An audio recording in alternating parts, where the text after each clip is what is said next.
of wind through the skeleton. I never should have taken that road. It was late, the sky a hollow black, the stars swallowed by thick, unrelenting clouds. My GPS had died hours ago, and the highway signs had become sparse, their lettering faded beyond recognition. The only thing keeping me company was the steady hum of my engine and the occasional rustle of wind through the skeletal trees lining the narrow road. I told myself it was just a detour, a shortcut to save time, but deep down I knew better. There was something wrong about this place. The trees pressed closer, their branches gnarled and reaching like fingers eager to clutch at my car. My headlights barely pierced the darkness, revealing only twisted roots and the occasional glint of something wet on the pavement. The road narrowed further, forcing me to slow down. My knuckles were white against the steering wheel, my breath shallow. I wasn't sure when the silence had grown so absolute. No crickets, no wind, just the sound of my own breathing and the distant ticking of the engine. Then I saw it, a shape in the distance standing in the middle of the road. At first I thought it was a deer, but as I got closer, the silhouette sharpened into something human. A woman. She stood motionless, her head tilted slightly, watching me. My foot hesitated over the brake, my instincts screaming at me to turn around, but there was nowhere to go. The road was too narrow and the forest too dense. I had no choice but to stop. As my car rolled to a halt, my headlights flooded her with light.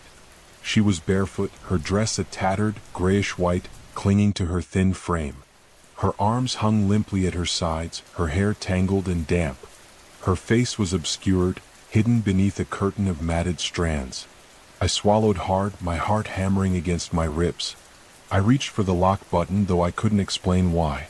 She hadn't moved, hadn't spoken. Just stood there as if waiting. I cracked my window just enough to call out, "Hey, are you okay?" My voice sounded strange, too loud in the oppressive silence. The woman didn't answer. Instead, she took a single step forward. The way she moved sent a shiver through me. It was slow, deliberate, almost unnatural. I resisted the urge to throw the car into reverse and slam my foot on the gas. She took another step, her bare feet silent on the pavement. Then, in a motion too quick for my eyes to follow, she was suddenly right next to my window. I jerked back with a gasp, my hand fumbling to roll up the window. She was close enough now that I could see her face through the gap. Her skin was pale, almost translucent, her lips cracked and dry. But it was her eyes that froze me in place. They were wrong.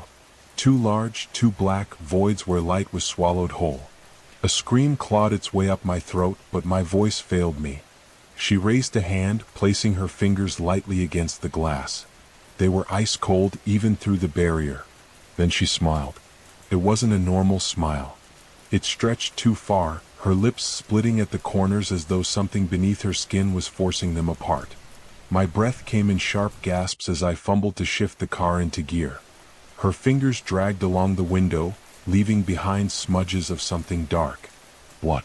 I didn't wait to find out. I slammed my foot on the accelerator, the tires screeching against the pavement. The car lurched forward, but as I sped past, my side mirror caught one last glimpse of her. She was still standing in the middle of the road, smiling, her head tilting even further to one side, unnaturally far. Almost broken. The road twisted and turned in impossible ways. No matter how far I drove, the trees never thinned, the road never widened. It felt as though I was trapped in some kind of loop, going in circles but never actually circling back. My knuckles ached from gripping the wheel too tightly, my breaths coming in short, shallow bursts. My mind raced, trying to rationalize what had just happened, but there was no logical explanation. No normal explanation. Then the radio crackled. It had been dead for hours, nothing but static. But now, through the hissing and popping, a voice pushed through. A whisper, distorted and distant. My heart slammed against my chest as I turned the volume knob, trying to make out the words. The whisper grew clearer, a breath against my ear. "Don't stop." I nearly swerved off the road. The voice was soft, almost pleading, but it carried a weight that sent a sickening chill through me. My foot pressed harder on the accelerator. The speedometer climbed. The road seemed endless. No exits, no signs, just the same suffocating tunnel of trees. Then the headlights flickered. For a split second, everything went black. My stomach dropped and I slammed the brakes. The car skidded, tires screeching, but as the lights came back on, my blood turned to ice. She was in front of me again. Not just standing this time, crawling. Her limbs bent at impossible angles, her fingers clawing at the pavement as she dragged herself forward. Her mouth hung open, lips stretched too wide, revealing rows of jagged teeth. Her eyes, those empty, endless pits, locked onto mine. A guttural, wet sound bubbled up from her throat, something between a laugh and a scream. My body refused to move, my hands frozen on the wheel. She surged forward. I reacted on instinct, yanking the wheel hard. The car swerved violently, tires catching the edge of the pavement. The world tilted, metal groaned, glass shattered. A deafening crash swallowed everything. Silence. When I opened my eyes, everything was upside down. The world swam in and out of focus. My head throbbed, the taste of copper thick on my tongue. I groaned, trying to move, but pain flared through my ribs. The car was wrecked, the windshield shattered, the frame twisted like a crushed can. And then I heard it. A soft tapping on the broken glass. Slow, rhythmic, deliberate. I turned my head, vision swimming. Through the splintered remains of my windshield, she was there, crouched low, her face inches from mine. Her mouth still stretched in that awful, unnatural grin. And her voice, barely a whisper, filled the car. You should have never stopped.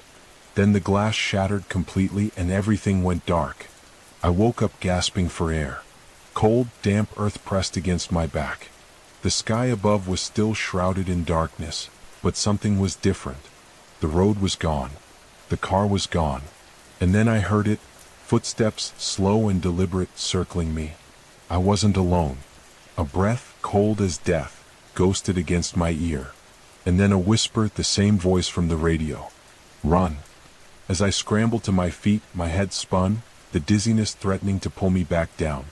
The cold air bit at my skin and every muscle in my body screamed in protest. But the voice had told me to run, and I wasn't about to ignore it. I took off, my feet barely finding purchase on the damp earth. The trees loomed overhead, their skeletal branches clawing at the sky. The footsteps behind me quickened, a sickening contrast to the silence that swallowed the forest. Whatever was following me wasn't running, it was gliding, closing the distance without effort. My breath came in ragged gasps, my lungs burning. The ground sloped downward and I stumbled, barely catching myself before I went tumbling. The sensation of being watched prickled at my skin, crawling up my spine like icy fingers. I didn't dare look back. Then the whisper started again. Soft at first, like wind slipping through cracks in an old house. But they grew, twisting around me, slipping into my ears. They weren't words anymore, just distorted sounds, layered voices speaking in a language I couldn't understand. I pressed my hands against my ears, but they only grew louder, invading my mind, seeping into my thoughts. Then up ahead, a light. Faint, flickering, barely visible through the thick trees. But it was real. Something human. A chance. I forced my legs to move faster, sprinting toward it with everything I had left. As I got closer, I realized it was a cabin. Small, old, the wood rotted and the windows dark. But the light was coming from inside. I reached the door and pounded on it, my voice hoarse and desperate. Please, someone, help me. The whispers behind me stopped. Silence stretched, thick and suffocating. Then the door creaked open. A single candle flickered inside, casting long shadows across the wooden floor.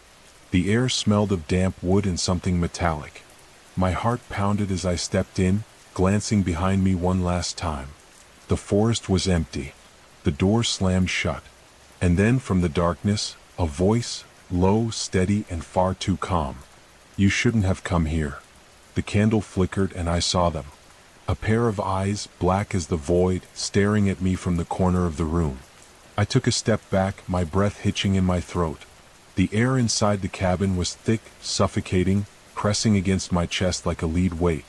The flickering candle cast erratic shadows across the wooden walls, warping the shape of the figure standing in the corner. The eyes, black, bottomless voids, never blinked, never wavered, only stared. You shouldn't have come here, the voice repeated, softer this time, almost regretful.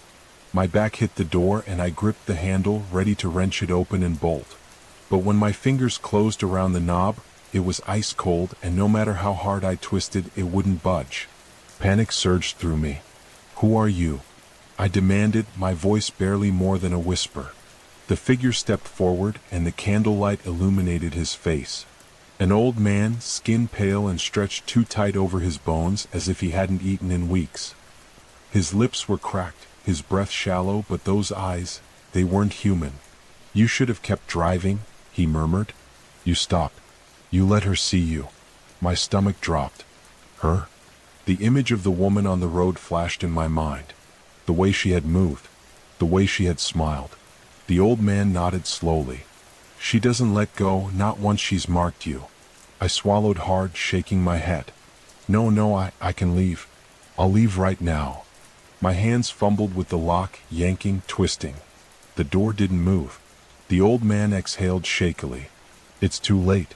She's already inside." My blood turned to ice. A whisper, soft and breathy, brushed against my ear. "Found you." The candle went out. Darkness swallowed the room. I spun, my hands flailing in the pitch black. My heart pounded so loudly it drowned out everything else. A sharp creak echoed from the wooden floorboards. Then another. Footsteps. Coming closer. I stumbled backward, hitting the edge of a table, knocking something over. Glass shattered at my feet. The scent of something rotten filled the air, thick and cloying. My throat clenched while rising. The footsteps stopped. Silence. My skin prickled, every nerve on edge. Then, a hand. Ice-cold fingers brushing against my wrist. I screamed. I yanked away, stumbling, crashing into something solid. My hands met rough fabric, clothing. I wasn't alone. "Shoo." The old man's voice, barely a breath. "Don't move. She only sees what moves." My body locked up. My muscles ached to run, but I forced myself still. The air in the room shifted, growing impossibly heavy. A soft shuffle, then the sound of something dragging against the wooden floor. Slow, deliberate, then breathing. Right next to me. Shallow. What? Like something struggling to draw air into broken lungs. The old man's hand clamped onto my arm, fingers digging in. I felt him trembling. He was just as terrified as I was. Then I heard it. The sickening, skin-crawling sound of bones popping. Joints twisting in ways they shouldn't. A rasping whisper inches from my face. "Run." The old man shoved me. I didn't think, I bolted. My legs moved before my mind could catch up. I barreled forward, arms outstretched, blindly feeling for a way out. My shin collided with something, pain flaring up my leg, but I didn't stop. I kept moving, kept running. A deafening crash erupted behind me, followed by a high, shrill scream. It wasn't human. It was something else. Something wrong. Then I saw it, the faintest outline of a window. My only chance. I didn't hesitate. I threw myself at it. Glass shattered around me, slicing into my arms, my face. The cold night air hit me like a wall as I tumbled onto the damp earth outside. Pain flared through my body, but I pushed it down and scrambled to my feet. Behind me, inside the cabin, something moved. Slowly. Deliberately. A silhouette, tall and twisted, stepped into the broken frame of the window. The woman. Her mouth stretched into that same grotesque grin, her eyes endless voids. But now she wasn't just standing still. She was climbing. Crawling. Her limbs bent at unnatural angles as she slithered out of the cabin, her fingers clawing into the earth. I ran. The forest closed around me, branches tearing at my skin, roots threatening to trip me. The ground sloped downward, my feet slipping on the wet leaves. I could hear her behind me. Not running. Not walking. Just moving. Fast. I didn't know where I was going. I didn't care. I just had to get away. But the forest was changing. The trees twisted, their trunks warping. The path beneath me looped back on itself. My breath came in ragged gasps as I realized the horrifying truth. I was running in circles. A sound, low, guttural laughter, echoed through the trees. She was playing with me.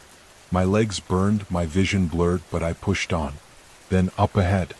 A light. Not the cabin. Something bigger. A house. I sprinted toward it, my last shred of hope. The windows glowed dimly and the porch light flickered. I didn't stop to question it. I crashed onto the porch, hammering on the door. Help me. My voice was raw, desperate. Please? The door swung open. A man stood there, tall, unmoving, his face shrouded in shadow. I stumbled back, my instincts screaming. Then, as the porch light flickered one last time, I saw his eyes. Black, bottomless, just like hers. And then, the door slammed shut, and everything went dark. The darkness swallowed me whole, and for a moment I was nowhere. Just floating in an abyss, my breath echoing in my ears, my heartbeat hammering against my ribs. The forest, the house, the woman, gone. Had I died? Was this the end? My fingers trembled as I reached out, expecting to feel something solid, but the air was thick, heavy, almost like liquid. Then, slowly, like ink dissolving in water, the darkness shifted. Shapes emerged, blurred and indistinct at first, then sharpening into the familiar outline of trees. The forest. I was back in the damn forest. Panic surged through me as I turned, searching for the house, for anything that made sense. But the house wasn't there. Only endless trees stretching into the void, their skeletal branches clawing at the sky. The air smelled of damp earth and something metallic, blood. My breath came in quick, shallow gasps as the realization set in. I was trapped. I had never escaped. She had never let me go. A whisper slithered through the trees, curling around my ears. You can't run forever. I spun, my back slamming into a tree. The bark scraped against my palms, grounding me, reminding me I was still real, still alive. But for how long? My vision darted through the shifting shadows, searching, waiting. Then I saw her. Not fully, just glimpses. The slither of pale fingers curling around a tree trunk. The brief glint of blackened eyes peering from between the branches. She wasn't rushing anymore. She didn't need to. She was patient. She knew I had nowhere to go. I forced my breath to steady, my mind to focus. There had to be a way out. I had seen the road before, the one I had driven down before stopping at the cabin. If I could find it, maybe, just maybe, I could get back to my car. But which way? The forest had twisted around me, shifting its shape like a living thing. Every path looked the same. My muscles coiled with tension as I listened, trying to drown out the pounding of my own heartbeat. Then, in the distance, I heard it. A sound so faint it was almost imaginary. An engine. A car. The road. I took off, feet pounding against the damp earth. The branches clawed at my clothes, my skin, but I didn't stop. I couldn't. My legs ached, my lungs burned, but I pushed forward, following the distant hum of salvation. Closer. Closer. I could almost see it now, the faintest glimmer of headlights piercing through the trees. But then the sound stopped. Silence. The world seemed to exhale, holding its breath. And then, behind me, much too close, a single wet, rattling breath. I froze. My entire body seized as icy fingers brushed against the back of my neck. Not yet, she whispered. I ran. I didn't care if I was running blindly, didn't care if I was going in the wrong direction. I just needed to move. My legs pumped harder than they ever had before, adrenaline surging through every vein. The trees blurred past me in a dizzying whirl. The sound of her movement was everywhere, an impossible, nightmarish rustling that seemed to come from all sides at once. But then I saw it. The road. The empty stretch of asphalt cutting through the forest like a lifeline. My car was still there, parked where I had left it. I didn't slow down. Didn't think. My hands fumbled in my pockets for the keys as I barreled toward the driver's side. My fingers shook violently as I yanked the door open and threw myself inside. The locks. I jammed them down, my breaths coming in ragged, frantic gasps. My hands fumbled with the key, trying to shove it into the ignition. My pulse pounded so hard I could barely see straight. Click. The engine roared to life. Relief flooded through me like a drug, but I didn't have time to feel it. My foot slammed onto the gas pedal, and the tires screeched against the pavement as the car lurched forward. The forest blurred past me, the trees whipping by in a dark frenzy.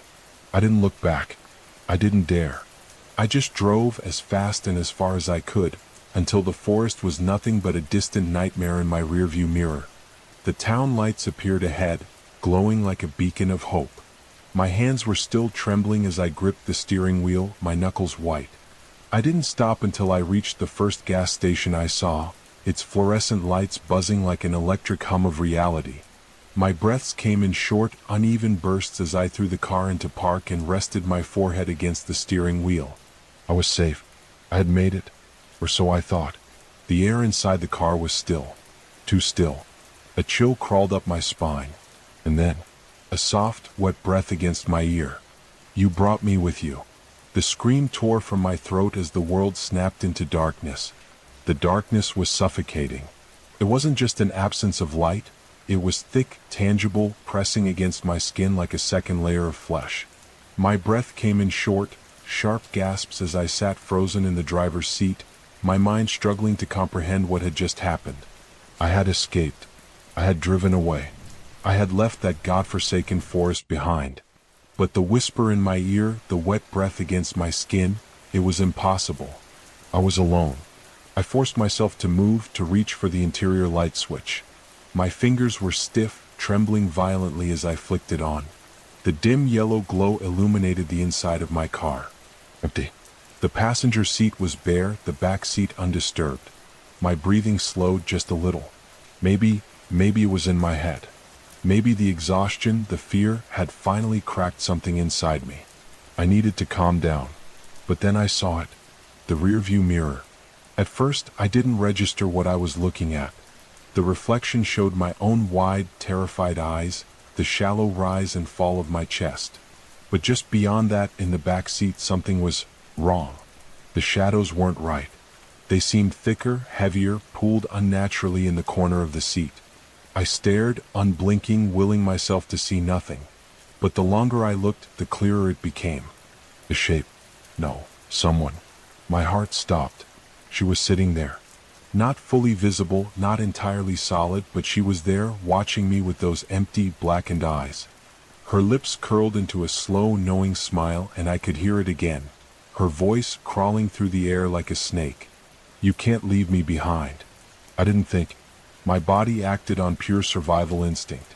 My hand shot out, slamming the car door open as I stumbled out onto the pavement. The gas station was empty, the only sounds the buzzing of fluorescent lights and the distant hum of crickets in the night. I spun back toward the car, my breath hitching in my throat. She was gone. The back seat was empty. The car was just a car. I wiped at my face, my skin damp with sweat. This wasn't real. It couldn't be real. But it felt real. Too real. My hands were still shaking as I backed away from the vehicle, desperate to put distance between myself and whatever the hell had just happened. I needed help. Someone, anyone. The gas station. I turned, my legs unsteady as I made my way toward the glass doors. The neon open sign flickered weakly, casting a dull red glow against the pavement.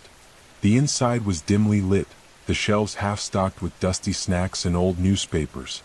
A lone cashier sat behind the counter, a middle-aged man with graying hair and sunken eyes, flipping through a magazine with an air of complete disinterest. I stepped inside, the bell above the door chiming softly.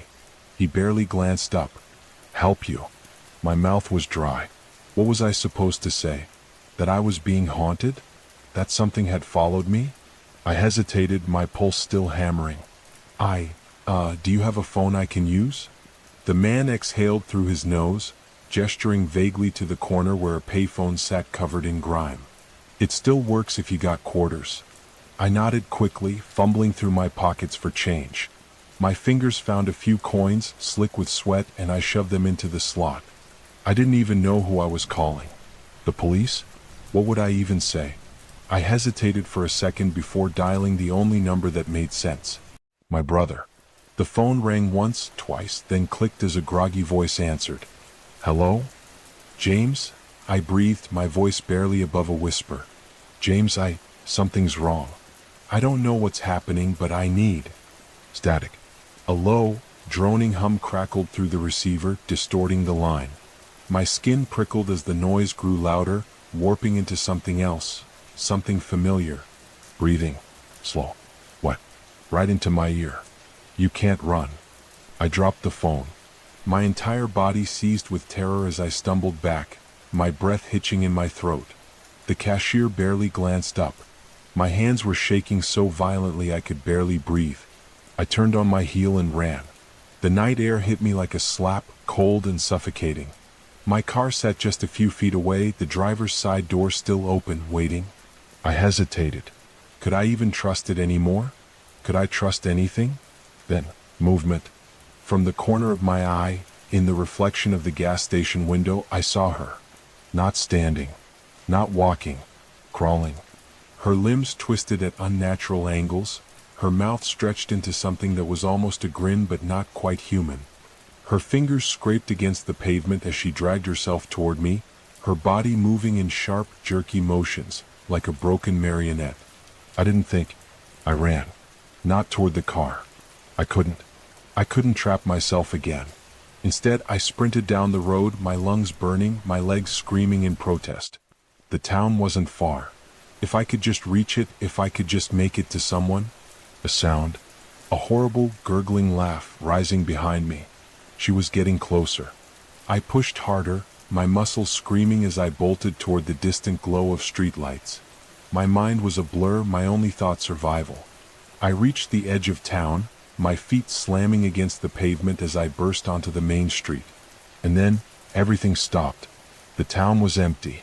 The lights flickered, casting long, twisting shadows across the pavement. The storefronts were abandoned, the windows boarded up. The air was heavy, thick with silence. I turned in a slow circle, my pulse pounding against my skull. No cars. No people. No sound. Just me. And her. I didn't need to turn around to know she was there. You were never going to escape. Her voice was right against my ear. I closed my eyes. I didn't scream. I didn't run. I understood now. I had never left the forest. I had never left the house. I had never escaped her. I was hers. And I always had been. Story 2. The night was heavy with silence. Not the peaceful kind, but the kind that suffocates, pressing down like an unseen weight. My car's headlights cut through the darkness as I drove along the desolate road, the trees on either side towering like silent sentinels. The air smelled of damp earth, thick with the scent of recent rain. I kept my grip tight on the wheel, my knuckles white, my breath slow and measured. I told myself that the unease creeping through my veins was just exhaustion, that the feeling of being watched was just my mind playing tricks on me. But I knew better. I had taken this road before many times. It was the quickest way home. A stretch of cracked asphalt winding through miles of dense forest, abandoned cabins, and forgotten places that no one spoke of anymore. My phone had lost signal 10 minutes ago, but I wasn't worried. I was almost there. Just a few more miles. Yet, with every passing second, the trees seemed to grow taller, the shadows darker, the air heavier. My gut tightened, a slow and sickening dread coiling deep inside me. I told myself it was nothing, that I was just being paranoid. Then I saw it. A figure standing by the edge of the road. I barely had time to react. My foot slammed on the brakes, the tires screeching against the wet pavement. My heart pounded against my ribs as my car lurched to a stop, the headlights illuminating the figure. A woman, pale, motionless, dressed in a thin, tattered nightgown that clung to her body like wet paper. Her face was obscured by long, dark hair, her posture unnaturally rigid. The way she stood there, unmoving, unblinking, sent a cold spike of fear down my spine. I swallowed hard, gripping the steering wheel so tightly my fingers ached. I didn't want to get out. I didn't want to roll down the window. I just wanted to keep driving. But I couldn't. Something about her kept me frozen in place. Then she moved. Not like a normal person. Not like someone who had been standing too long in the cold. Her body twitched, her shoulders jerking unnaturally as if she were being pulled by invisible strings. And then, slowly, painfully, her head turned toward me. I didn't breathe. Her face was wrong. Her eyes were too wide, too dark, like gaping holes that swallowed the light. Her mouth was slightly open, lips cracked and dry. Her skin was stretched too tight over her bones as if she hadn't eaten in weeks. Then she took a step forward. My breath caught in my throat. My instincts screamed at me to drive, to get out of there. But I didn't. I don't know why. Maybe it was curiosity. Maybe it was something else. She took another step, and then another. The air inside my car turned ice cold. My breath came out in short, panicked gasps. She was almost at the hood of my car now, her bare feet silent against the wet pavement. I could hear something, a sound just beneath the hum of my engine. A whisper, faint, crawling through the air like a spider on my skin. I couldn't move. Then she stopped, right in front of my car, and she smiled. My stomach lurched. It wasn't a human smile. It was too wide, too forced, stretching her lips in a way that made my skin crawl. And then, in a voice that barely belonged to this world, she spoke. "You shouldn't have stopped." A cold rush of terror shot through me. My foot slammed onto the gas pedal before I even realized what I was doing. The car lurched forward, the engine roaring to life. My headlights flickered, and for a brief, sickening moment, I saw her face distort, her mouth stretching impossibly wide, her eyes turning into empty pits. And then she was gone. I didn't look back. My hands were shaking so violently I could barely keep control of the wheel. The road blurred ahead, my vision tunneling as I sped through the endless stretch of trees. The fear clung to me like a second skin, my heart hammering so hard it hurt. I just needed to get home. I just needed to be somewhere safe. Then the radio turned on. Static. Loud. Hissing. I fumbled with the dial, my fingers numb and clumsy, but no matter what I did, it wouldn't stop. The static crackled, rising in pitch, distorting, shifting. And then, laughter. Soft. Wet. Right behind me. I couldn't breathe. My body locked up, every nerve in me screaming as I realized I wasn't alone. I gripped the wheel so tightly my nails dug into my palms. My mouth went dry. I didn't want to look. I knew deep in my bones that if I looked in the rearview mirror, I would see something I was never meant to see. But I looked anyway, and she was there, sitting in my backseat, smiling. Her head tilted at an unnatural angle, her dark, hollow eyes locked onto mine through the mirror. The corners of her lips were split, the grin widening, stretching impossibly far. My stomach twisted violently, my hands slick with sweat. The laughter grew louder. My foot slammed onto the gas pedal, the car lurching forward at breakneck speed. The trees blurred past, the road twisting and turning beneath me. The laughter didn't stop. It echoed inside my skull, crawling under my skin, filling my lungs until I thought I would drown in it. Then the car jerked. The wheel wrenched in my hands, twisting violently to the right. My tires screamed against the pavement as the car skidded out of control. The world spun, headlights flashing through the trees. I braced for impact, a guttural scream tearing from my throat as the car slammed into something. Then silence, darkness. The world was still. My head throbbed, my body aching from the force of the crash. I gasped for air, my fingers digging into the steering wheel. The windshield was cracked, spiderwebbed with fractures. I tasted blood. I was alive. Slowly, painfully, I turned my head. The forest stretched around me, the trees looming like silent watchers. The car's engine sputtered, the headlights flickering weakly.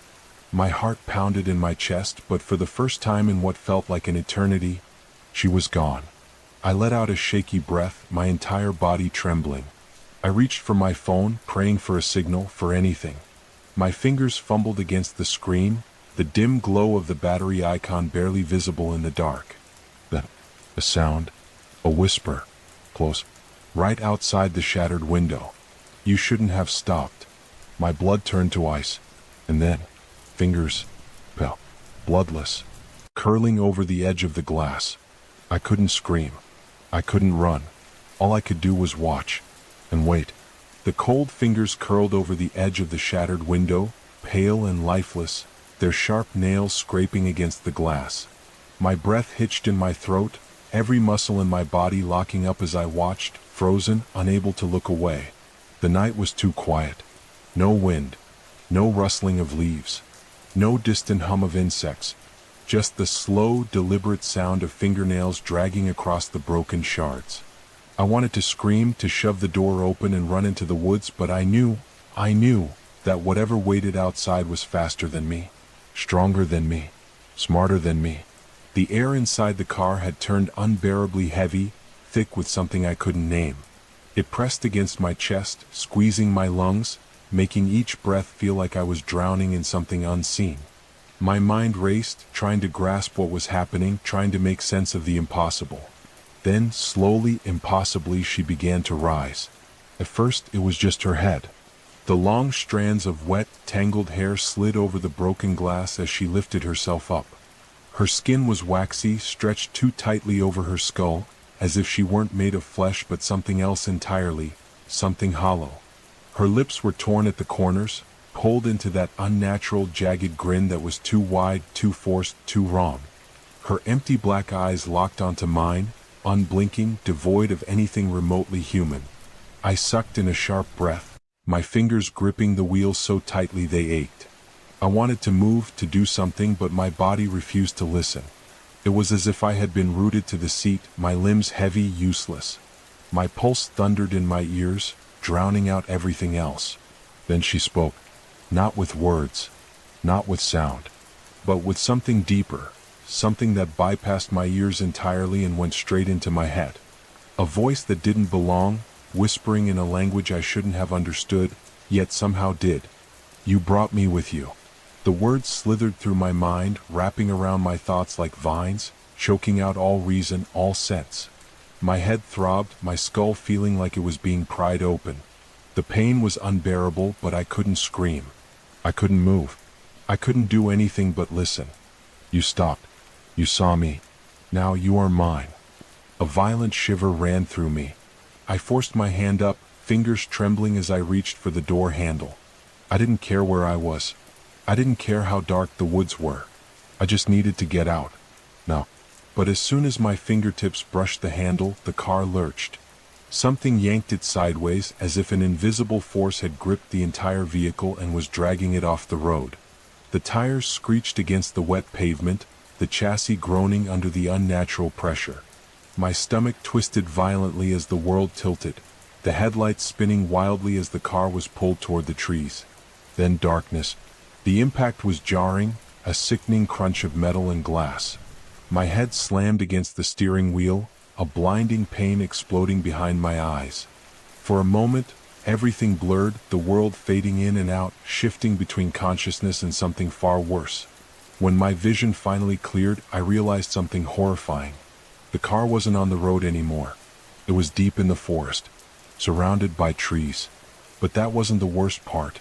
The worst part was the reflection in the shattered windshield.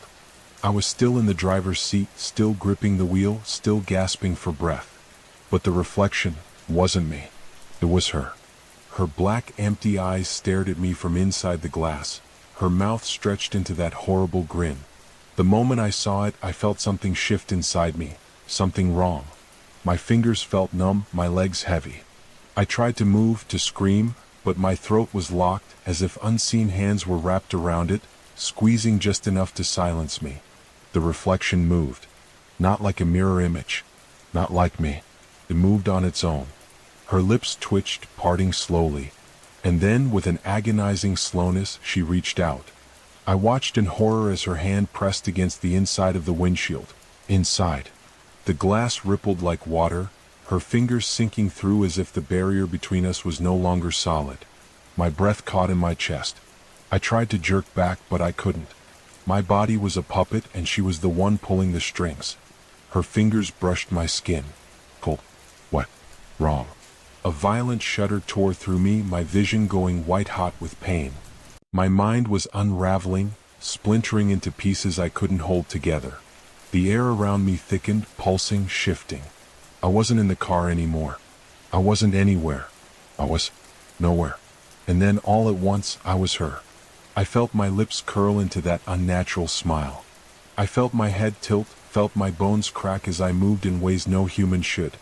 My reflection, my real self, was trapped behind the glass now, staring back at me with wide, terrified eyes.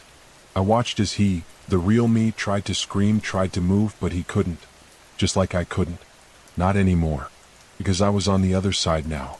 And I was smiling. And I was hungry. The car's engine sputtered. The headlights flickered once, twice. And then, The world went dark. The moment the world went dark, a sickening silence fell over everything. Not the kind of silence that comes with peace, but the kind that suffocates, that drowns, that wraps around your throat like unseen hands. I was nowhere, yet I was aware. Aware of the weightlessness, the absence of breath, the absence of a heartbeat. There was no up or down, no forward or backward. Just an endless void that felt alive, pulsing like a living thing. I tried to move, to scream, to do something, but there was no body to command, no mouth to form words, no air to push sound. I was just a presence, a thought trapped in darkness. Then something changed. A ripple in the void. A tremor that wasn't a sound but something deeper, something more primal.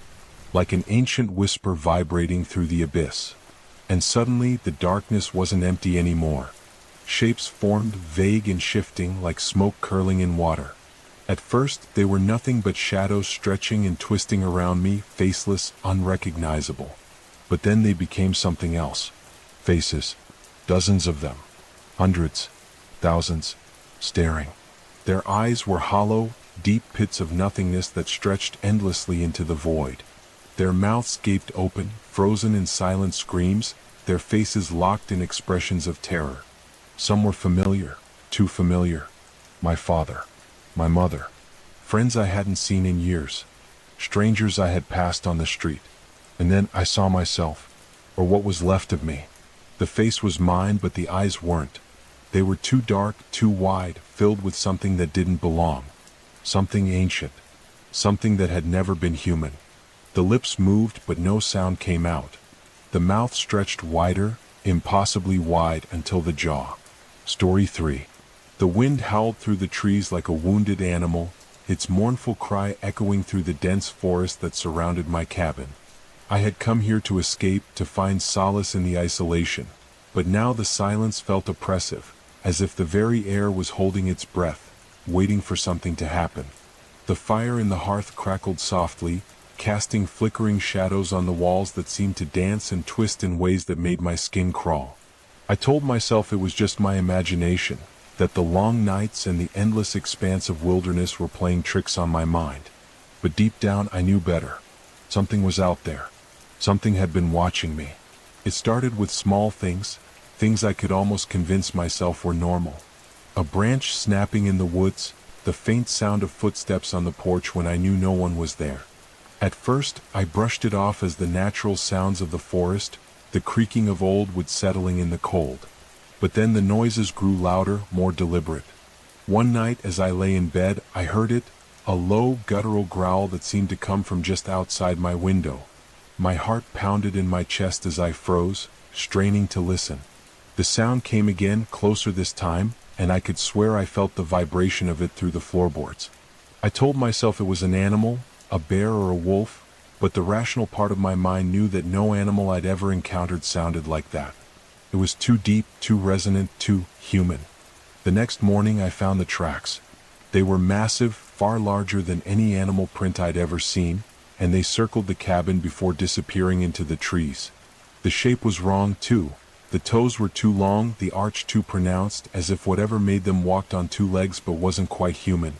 I tried to convince myself it was a hoax, that some kids from the nearby town were playing a cruel joke on me. But there was no town for miles, and the nearest neighbor was a recluse who hadn't been seen in years. I was alone out here, completely and utterly alone. That night the dreams started. Vivid, horrifying dreams of something stalking me through the woods, its eyes glowing like embers in the darkness. I would wake up drenched in sweat, my heart racing, only to hear the same low growl from outside my window. It was always there, just beyond the edge of the trees, watching and waiting. I began to dread the nights, to fear the moment the sun would dip below the horizon and the shadows would stretch long and dark across the forest floor. I started sleeping with a knife under my pillow, though I knew it would do little good against whatever was out there. One evening, as I sat by the fire trying to shake the chill that had settled deep in my bones, I heard it, a knock at the door. 3 sharp raps, deliberate and unhurried. My blood turned to ice. No one knew I was here. No one should be out here. I sat frozen, my breath caught in my throat as the knock came again, louder this time. The sound echoed through the cabin, reverberating in my chest like a drumbeat. I wanted to call out to ask who was there, but my voice caught in my throat. The silence that followed was worse than the knocking. It stretched on for what felt like an eternity, broken only by the sound of my own ragged breathing.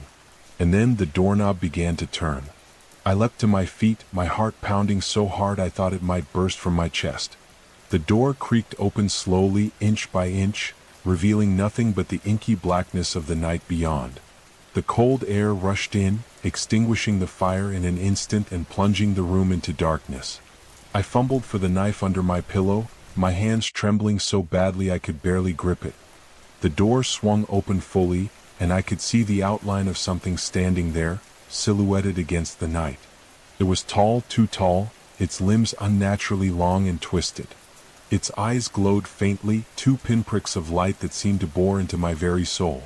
I wanted to scream, to run, to do anything, but I was rooted to the spot, paralyzed by a fear so primal it felt like it had been etched into my DNA.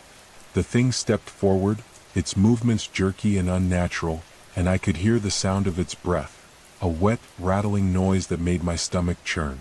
It tilted its head, studying me, and I realized with a sickening certainty that it wasn't just an animal.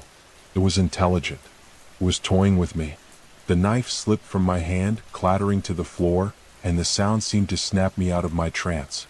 I turned and ran, bolting for the back door, but it was already there, its grotesque form blocking my escape. I could feel its breath on my neck, hot and rancid, as it leaned in close. Its voice, when it spoke, was a guttural rasp that seemed to come from everywhere and nowhere at once. "You can't run," it said, the words slithering into my ears like poison. "You can't hide." I woke up screaming, my sheets tangled around me, the knife still clutched in my hand. The fire was still burning in the hearth, and the door was closed and locked. For a moment, I allowed myself to believe it had all been a dream, a horrible, vivid nightmare. But then I saw them, the footprints. They were there, just inside the door, wet and glistening in the firelight. And they led straight to my bed. I don't know how much longer I can stay here. The thing is out there watching, waiting. It's only a matter of time before it comes back. But where can I go? The nearest town is miles away, and the roads are treacherous this time of year. Even if I could make it, I'm not sure it would matter. The thing in the woods, it's not just a predator. It's a hunter, and I'm its prey. The sun is rising now, casting long golden rays through the trees.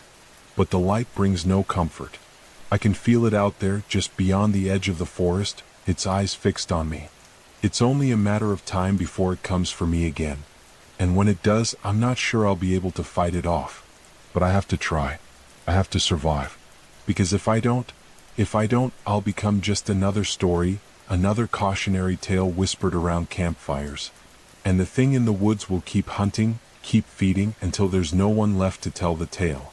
But maybe there's a way to fight back. Maybe there's something in the old books I brought with me, some piece of folklore or legend that can help me. I don't know.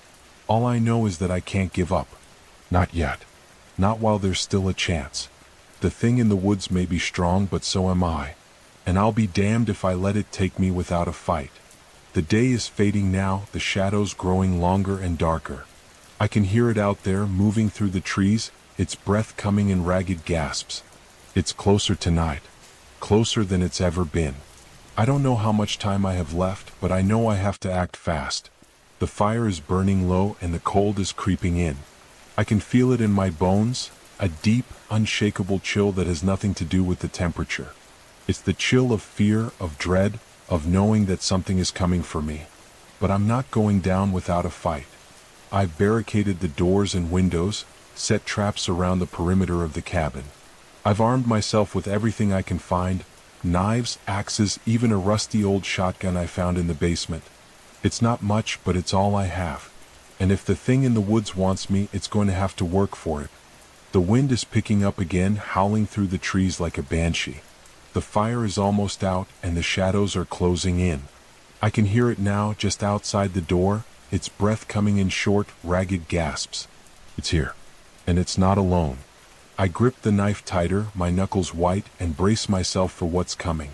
The door creaks open, and the thing steps inside, its eyes glowing like coals in the darkness. It's bigger than I remember, its limbs longer, its movements more fluid. It's not just a predator anymore. It's something else. Something worse. But I'm ready. I have to be. Because if I'm not, then this is the end. And I'm not ready for it to end. Not yet. Not like this. The thing lunges and I swing the knife with all my strength. The blade connects, sinking deep into its flesh, and it lets out a roar that shakes the very foundations of the cabin. But it's not enough. It's never enough. The thing keeps coming, its eyes burning with a hatred so pure it makes my blood run cold. I swing again and again, but it's no use. The thing is too strong, too fast, too something. And then, just as I'm about to give up, just as I'm about to let the darkness take me, I see it, a glimmer of light, faint but steady, coming from the corner of the room. It's small, barely more than a spark, but it's there. And it's growing. The thing sees it too, and for the first time I see something like fear in its eyes. It hesitates, its massive form wavering, and I seize the opportunity. I lunge forward, driving the knife deep into its chest, and this time, it lets out a scream that shakes the very earth.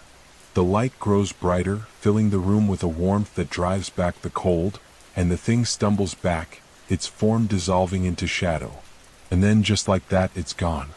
I collapse to the floor, my body trembling with exhaustion, and the light fades, leaving me in darkness once more.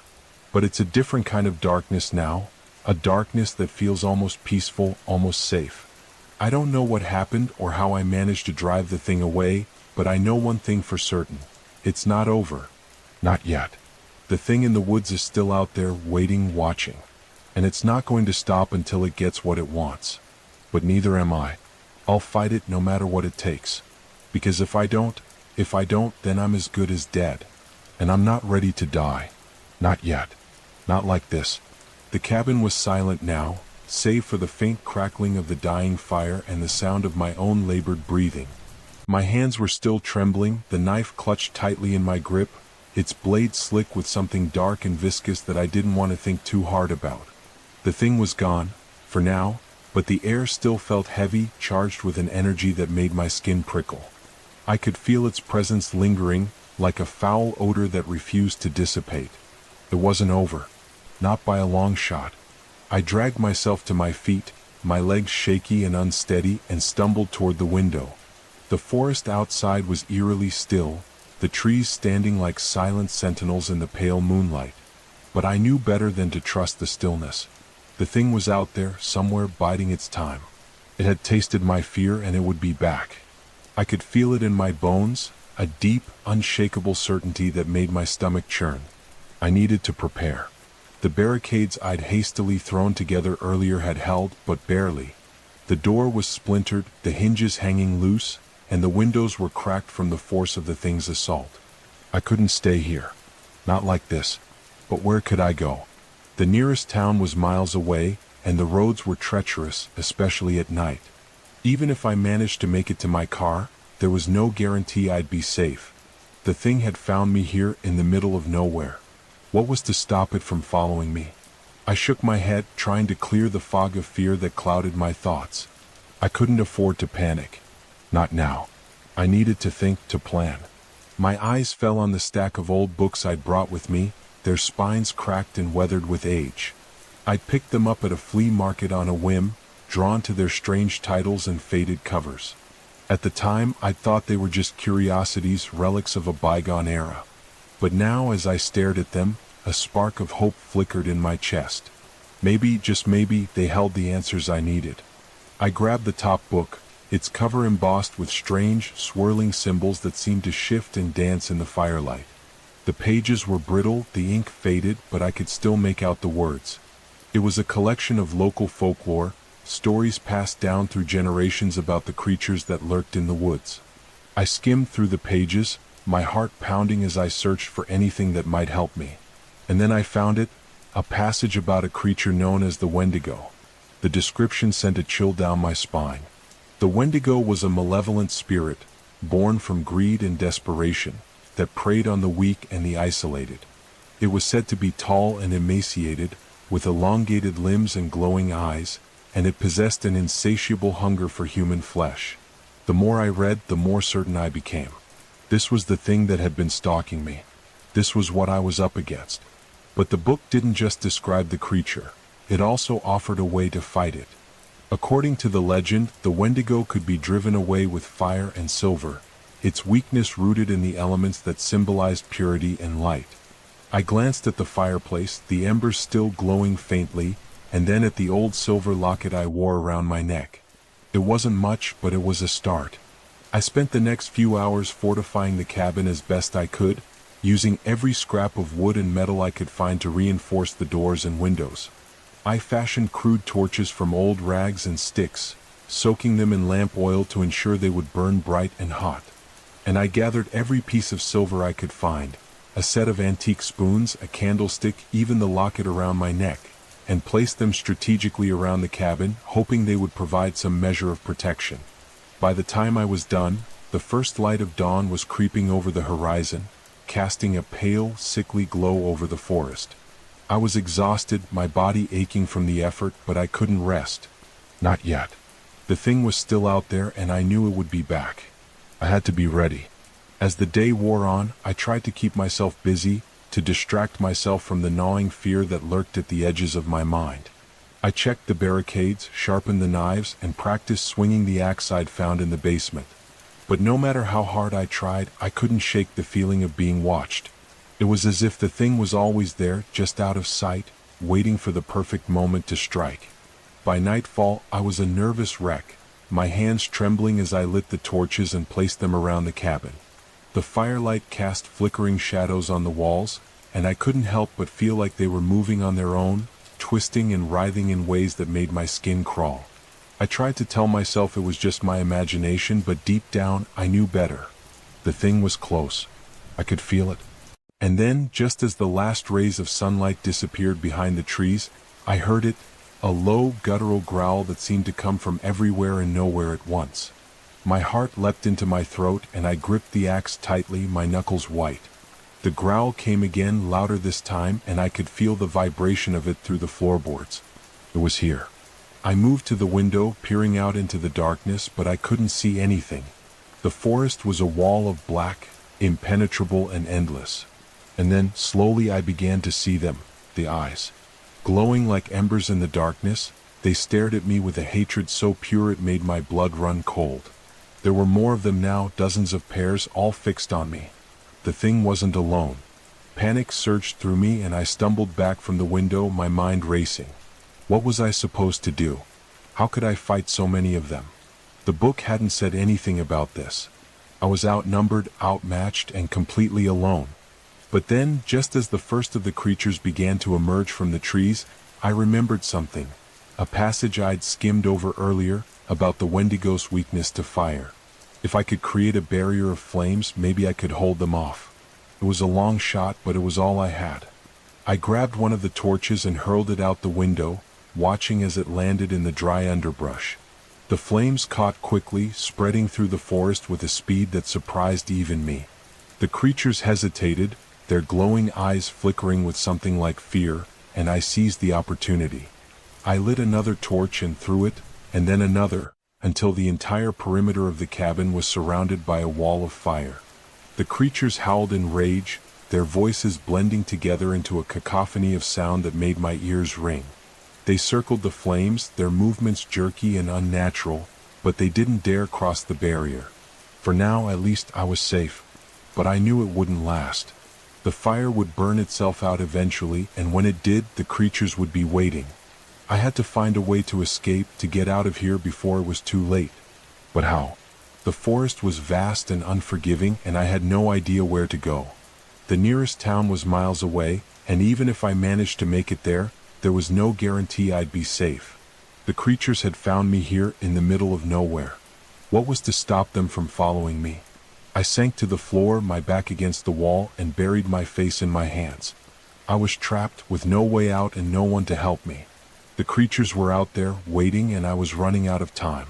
But then, as I sat there in the darkness, a thought occurred to me.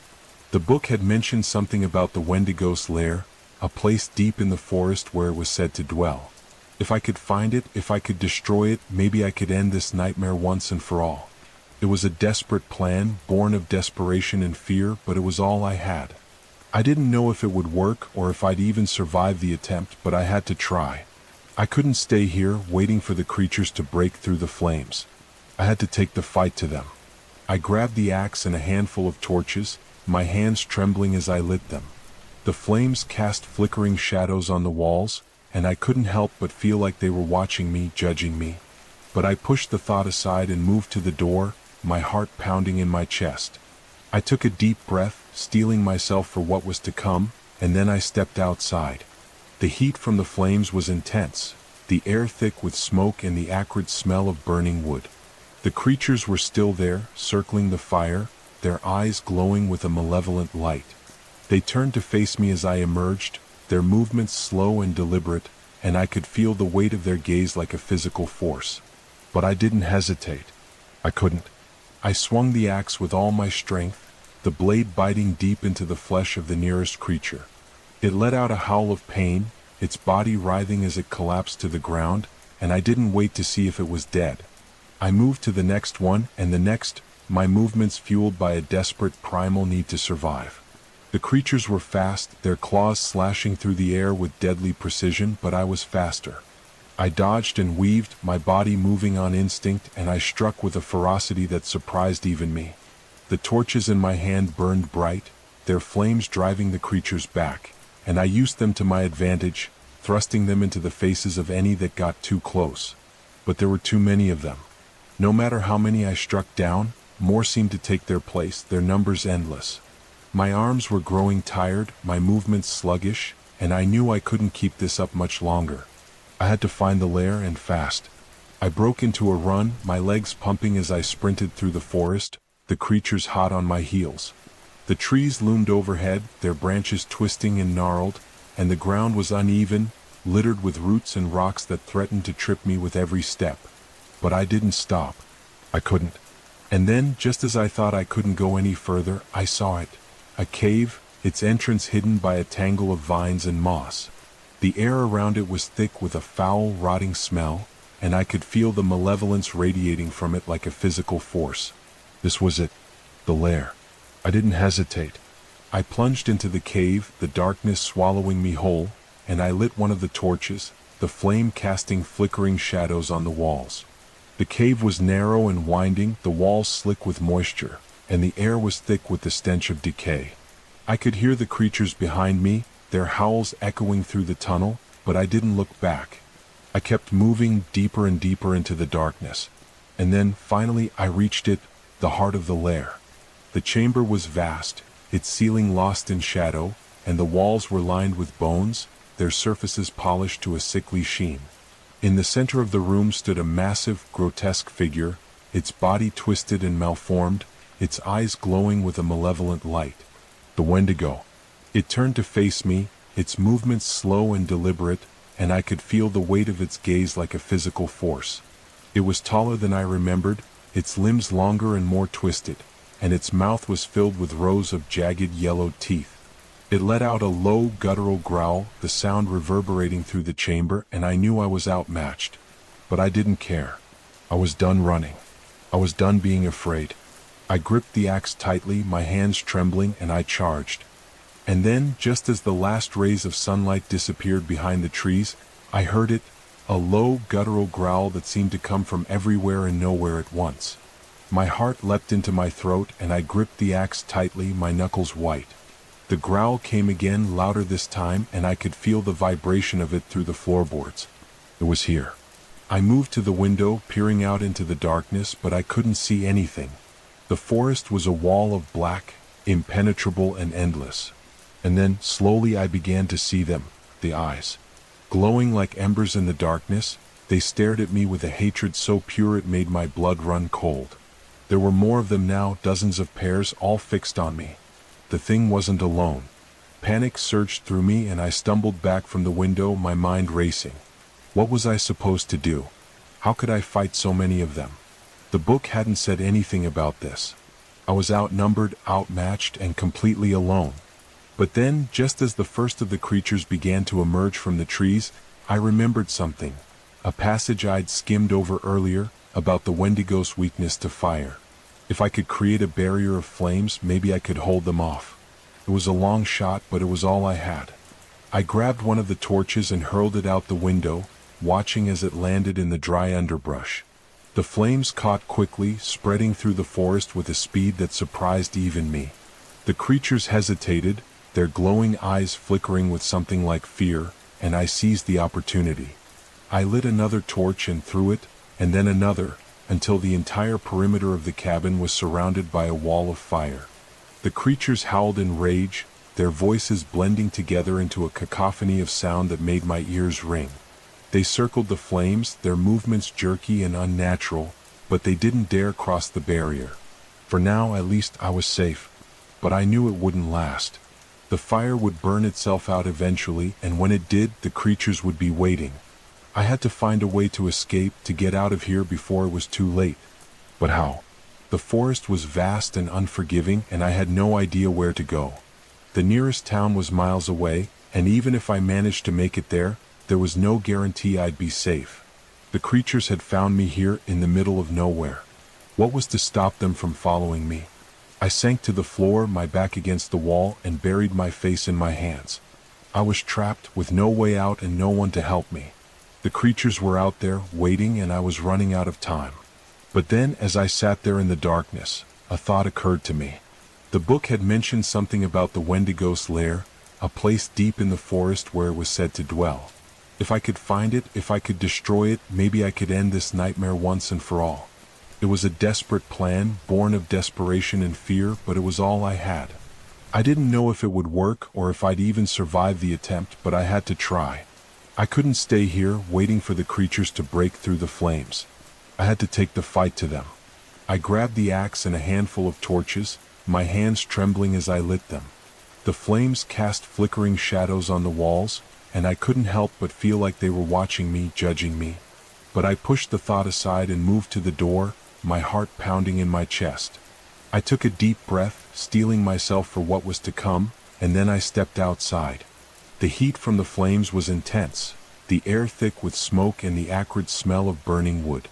The creatures were still there, circling the fire, their eyes glowing with a malevolent light.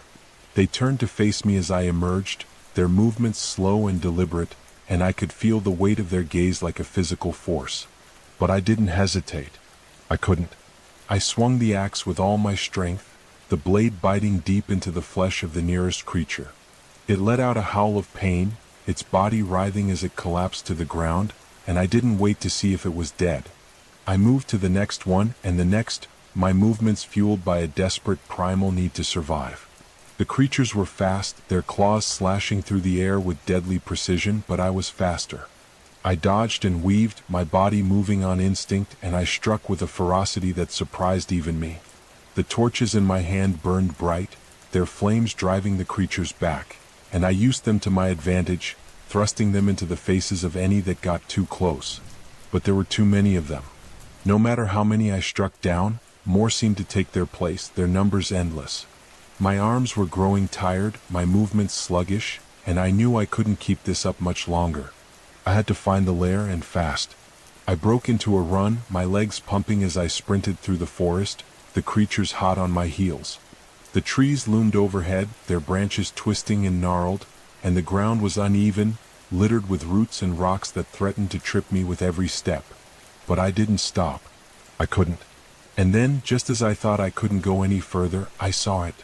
A cave, its entrance hidden by a tangle of vines and moss. The air around it was thick with a foul, rotting smell, and I could feel the malevolence radiating from it like a physical force. This was it. The lair. I didn't hesitate. I plunged into the cave, the darkness swallowing me whole, and I lit one of the torches, the flame casting flickering shadows on the walls. The cave was narrow and winding, the walls slick with moisture, and the air was thick with the stench of decay. I could hear the creatures behind me, their howls echoing through the tunnel, but I didn't look back. I kept moving deeper and deeper into the darkness. And then, finally, I reached it, the heart of the lair. The chamber was vast, its ceiling lost in shadow, and the walls were lined with bones, their surfaces polished to a sickly sheen. In the center of the room stood a massive, grotesque figure, its body twisted and malformed, its eyes glowing with a malevolent light. The Wendigo. It turned to face me, its movements slow and deliberate, and I could feel the weight of its gaze like a physical force. It was taller than I remembered, its limbs longer and more twisted, and its mouth was filled with rows of jagged yellow teeth. It let out a low, guttural growl, the sound reverberating through the chamber, and I knew I was outmatched. But I didn't care. I was done running. I was done being afraid. I gripped the axe tightly, my hands trembling, and I charged. The Wendigo moved faster than I expected, its claws slashing through the air with deadly precision, but I dodged, my body moving on instinct. I swung the axe, the blade biting deep into its flesh, and it let out a roar of pain, its body writhing as it stumbled back. But it wasn't enough. The wound healed almost instantly, the flesh knitting itself back together before my eyes, and I realized with a sinking feeling that I couldn't kill it. Not like this. But I wasn't ready to give up. Not yet. I remembered the book, the passage about the Wendigo's weakness to fire. If I could trap it, if I could burn it, maybe I could destroy it. I grabbed one of the torches and hurled it at the creature, the flames catching on its oily flesh. It let out a howl of rage, its body writhing as the fire spread, and I seized the opportunity. I lit another torch and threw it, and then another, until the entire chamber was filled with flames. The Wendigo thrashed and roared, its body consumed by the fire, and I watched as its form began to dissolve, the flesh melting away to reveal the bones beneath. And then, finally, it collapsed, its body crumbling to ash as the flames consumed it. I sank to the floor, my body trembling with exhaustion, and I watched as the fire burned itself out, leaving the chamber in darkness once more. The creatures were gone, their howls silenced, and I knew it was over. The Wendigo was dead. But as I sat there in the darkness, a strange feeling came over me. It was a cold, creeping sensation like ice spreading through my veins, and I realized with a sinking feeling that it wasn't over. Not really. The Wendigo was gone, but its presence lingered, a malevolent force that had taken root deep within me. I didn't know what it meant or what would happen next, but I knew one thing for certain. I would never be the same again. The forest had claimed me just as it had claimed so many others before me, and there was no escape. Not really. But I wasn't ready to give up. Not yet. I would fight no matter what it took. Because if I didn't, then I was as good as dead. And I wasn't ready to die. Not yet. Not like this. The silence in the cave was deafening, broken only by the faint crackling of dying embers and the sound of my own ragged breathing. My body felt heavy, as if the weight of the world had settled on my shoulders, and my mind was a whirlwind of thoughts and emotions. The Wendigo was gone, reduced to ash and bone, but the victory felt hollow. The cold sensation that had taken root in my chest was spreading, a slow, insidious creep that made my skin crawl. I could feel it, something dark and malevolent, something that didn't belong. It was as if the Wendigo's essence had seeped into me, a parasite burrowing deep into my soul. I stumbled to my feet, my legs trembling beneath me, and made my way out of the cave. The forest outside was eerily quiet, the usual sounds of nocturnal creatures absent. Even the wind seemed to hold its breath, as if the world itself was waiting to see what would happen next. The wall of fire I had created around the cabin had burned down to smoldering embers, and the creatures that had been circling it were gone. Whether they had fled or been destroyed along with the Wendigo, I couldn't say. All I knew was that the immediate threat was over, for now. But the deeper threat remained. The cold inside me was growing stronger, a constant reminder that the Wendigo's influence hadn't been completely eradicated. I could feel it whispering to me in the back of my mind, a voice that was both foreign and familiar, urging me to give in, to let it take control. I shook my head, trying to clear the thoughts, but they persisted, a relentless undercurrent that I couldn't ignore. I returned to the cabin, my movements slow and deliberate, as if I were walking through a dream. The place was a mess, shattered windows, splintered wood, and the acrid smell of smoke lingering in the air. But it was still standing, and for now that was enough. I collapsed onto the floor, my back against the wall, and stared at the remnants of the fire in the hearth. The flames had died down to glowing embers, their warmth barely enough to ward off the chill that had settled deep in my bones. I didn't know what to do next. The book had given me the tools to fight the Wendigo, but it hadn't prepared me for this, for the aftermath, for the lingering presence that refused to let go. I needed answers, but I had no idea where to find them. The nearest town was miles away, and even if I managed to make it there, I wasn't sure I could trust anyone with the truth. They would think I was crazy, and maybe I was. Maybe this was all just a figment of my imagination, a desperate attempt to make sense of the horrors I had experienced. But deep down I knew better. This was real. The cold, the whispers, the feeling of being watched, it was all real.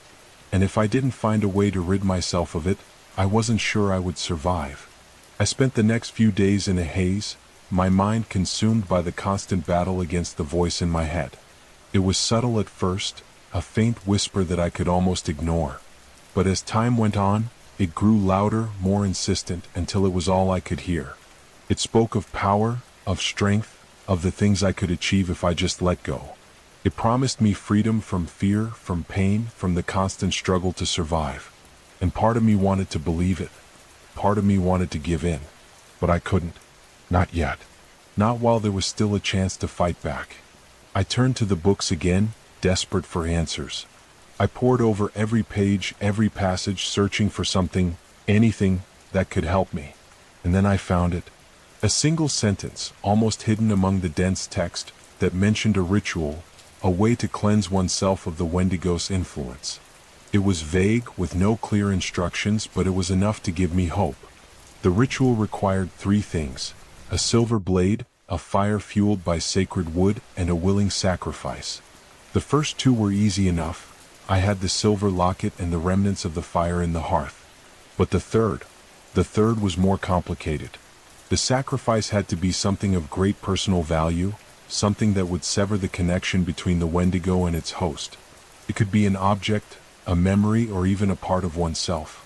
But whatever it was, it had to be given willingly, with no hesitation. I didn't know what to choose. My mind raced through the possibilities, each one more daunting than the last. I thought of the locket, the last gift from my mother before she passed away. It was precious to me, a symbol of the love and strength she had given me.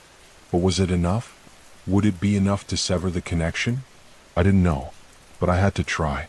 I gathered the items I needed: the silver locket, a piece of wood from the sacred tree mentioned in the book, and a small knife. I placed them in the center of the room, arranging them carefully, and then I knelt before them, my hands trembling as I prepared to begin the ritual. The first step was to light the fire. I placed the piece of wood in the hearth, along with some kindling, and struck a match. The flames caught quickly, their light casting flickering shadows on the walls. I watched as they grew, their heat warming the room, and then I turned my attention to the locket. I held it in my hands, feeling the cool metal against my skin, and closed my eyes. I thought of my mother, of the love and strength she had given me, and I whispered a silent prayer. Then, with a deep breath, I placed the locket in the fire. The flames roared to life, their light growing brighter, and I could feel the heat radiating from them. The locket began to melt, the silver pooling in the bottom of the hearth, and I felt a pang of loss. But I pushed it aside, focusing on the task at hand. The next step was the sacrifice. I picked up the knife, its blade glinting in the firelight, and held it to my palm. The voice in my head grew louder, urging me to stop, to reconsider, but I ignored it. I pressed the blade into my skin, feeling the sharp sting as it broke the surface, and watched as the blood welled up, dark and thick. I let the blood drip into the fire, each drop sizzling as it hit the flames, and I felt a surge of energy course through me. The fire grew brighter, its light almost blinding, and I could feel the cold inside me receding, the whispers growing fainter. It was working. But then, just as I thought it was over, the flames roared to life, their light growing brighter, and I felt a surge of energy course through me. The fire grew brighter, its light almost blinding, and I could feel the cold inside me receding, the whispers growing fainter. It was working. Story 4. I never believed in ghosts, not until I moved into that house. It stood at the edge of town, a Victorian monstrosity with peeling paint and sagging gutters. The real estate agent had called it a fixer-upper with character. I should have known better. But the price was too good, and I needed a fresh start. A new beginning after everything I had been through. I convinced myself that the creaking floors and the odd drafts were just signs of an old house settling. But as the days passed, the unsettling feeling in my gut only grew stronger. The first night was uneventful. The second night, however, was when it started. I woke to the sound of whispers. At first, I thought it was the wind slipping through the cracks in the window pane. But then I realized the whispers had cadence, rhythm, a hushed conversation happening just beyond my comprehension. I sat up in bed, holding my breath, straining to hear. The whispers stopped. I told myself it was nothing, just my mind playing tricks on me in the silence of the night. I tried to sleep, but the feeling of being watched made it impossible. My body was tense, my ears attuned to every small creak, every shifting shadow. By the fourth night, I could no longer ignore what was happening. The whispers had grown louder, more insistent. And worse, they were no longer confined to the night. I would hear them when I walked down the hall, when I washed dishes, when I sat in my living room trying to read. Low murmurs just at the edge of my perception, growing louder the moment I tried to ignore them. My reflection in the bathroom mirror seemed off, as if it was watching me with just a little too much intent. I told myself it was paranoia, a product of exhaustion and stress. But deep down I knew something was wrong. Then came the scratching. At first it was faint, a barely audible sound coming from the walls. I thought it was mice. The house was old, after all, and an infestation wouldn't have been surprising. But the scratching wasn't random. It moved, following me from room to room. Sometimes it would stop when I turned to listen, only to start again when I looked away. I set traps, checked for holes, nothing. Yet the scratching persisted, growing more aggressive, more urgent. And then one night, I woke up to find deep gouges in the wood beside my bed, as if something had clawed its way out from inside the wall. I began to dread the nights. I started leaving all the lights on, playing music just to drown out the whispers. But they didn't care. They spoke over the noise, louder, clearer, calling my name. My name. The first time I heard it, I froze, every hair on my body standing on end. They knew me. They were speaking to me. I couldn't understand the words, but I could feel the intent behind them. Hungry, desperate, eager. I tried to leave the house one night, but the moment I stepped outside, an overwhelming dizziness overtook me. The world spun and I collapsed onto the porch. When I woke up, I was back in bed, the covers tucked around me as if I had never moved. My shoes, however, were still damp with evening dew. The days blurred together after that. I stopped eating, stopped sleeping. I felt weak, drained, as if something was feeding on me. The air in the house grew heavy, thick with an oppressive darkness that followed me from room to room. Shadows clung to corners where they shouldn't have been. They flickered in my peripheral vision, moving when they thought I wasn't looking. I started seeing things. Figures standing at the end of the hall, shapes crouched in the corners of my room, eyes glinting in the darkness. I tried to convince myself they weren't real. But the moment I blinked, they were closer. One night, as I lay in bed staring at the ceiling, too afraid to sleep, I felt something press against the mattress beside me. A weight heavy and undeniable. I couldn't move, couldn't breathe. The air grew cold and a rancid smell filled my nostrils, something rotting, festering. A hand brushed against my arm. A whisper right in my ear. Mine. I don't remember how I got out of bed, only that I ran. I ran through the house, down the stairs, yanking open the front door. But the darkness outside was suffocating, absolute. No stars, no moon. Just an endless void. I hesitated, and in that moment I felt fingers curl around my ankle, yanking me backward. I fell, my head slamming against the wooden floor. Everything went black. When I woke up, it was morning. The sun streamed through the windows as if nothing had happened. But I knew better. My ankle throbbed where the fingers had gripped me, dark bruises forming in the shape of a hand. I wanted to leave. I needed to leave. But something in me whispered that it wouldn't be that simple. The house wouldn't let me go. I could feel it, watching, waiting. It had been patient this long. It could wait a little longer. And then I heard it. The whisper right behind me. A single word, spoken with chilling certainty. Stay. That night I refused to sleep. I sat in the middle of my bed, every light in the house turned on, but no matter how bright it was, the shadows still gathered at the edges of my vision. I felt it, the house, breathing around me, its walls expanding and contracting as though it were alive. The whispers hadn't stopped. They had grown more insistent, slithering through my thoughts like tendrils of smoke. Every time I closed my eyes, I saw them, dark figures, faceless but watching, waiting. I tried calling someone, anyone, but my phone was useless. No signal, no Wi-Fi, just a low static hum whenever I pressed it to my ear. It didn't matter. I knew that even if I could reach someone, they wouldn't understand. They wouldn't believe me. I didn't fully believe it myself, not yet. But the house did. The house knew I was afraid. The bruises on my ankle throbbed. I lifted my pant leg and traced the outline of the darkened skin. The marks weren't just bruises. They were fingerprints, deep and undeniable. Something had grabbed me, something real. And that meant everything else was real, too. The whispers, the shadows, the presence pressing in on me like a weight I couldn't shake. Sitting there in the silence, I made a decision. If the house wouldn't let me leave, then I would make it let me go. I had no plan, no strategy, just raw desperation. I forced myself up, grabbing my keys and shoving them into my pocket. I was going to get out of this house if it killed me. The moment I stepped out of my bedroom, the temperature dropped. The hallway stretched before me, impossibly long, the walls seeming to pulse as I moved. Every step felt heavier, as though I were wading through water. The whispers rose, becoming frantic, hissing warnings I couldn't understand. My breath came in ragged gasps as I reached the staircase. And then the lights went out. Darkness swallowed me whole. I froze, my heart hammering against my ribs. The silence that followed was worse than the whispers. It was thick, suffocating.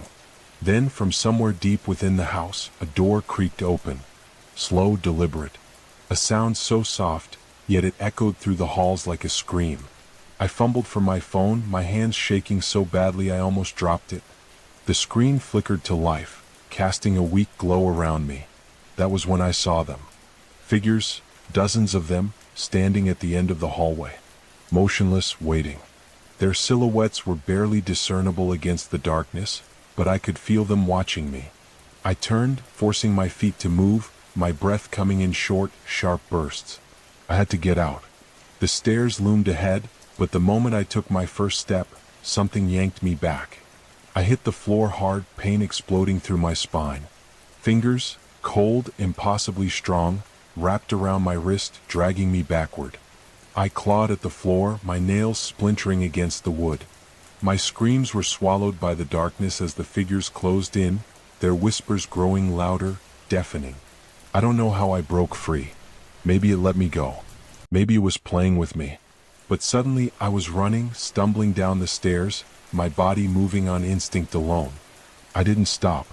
Not when I reached the front door, not when I threw myself against it, twisting the handle with all the strength I had left.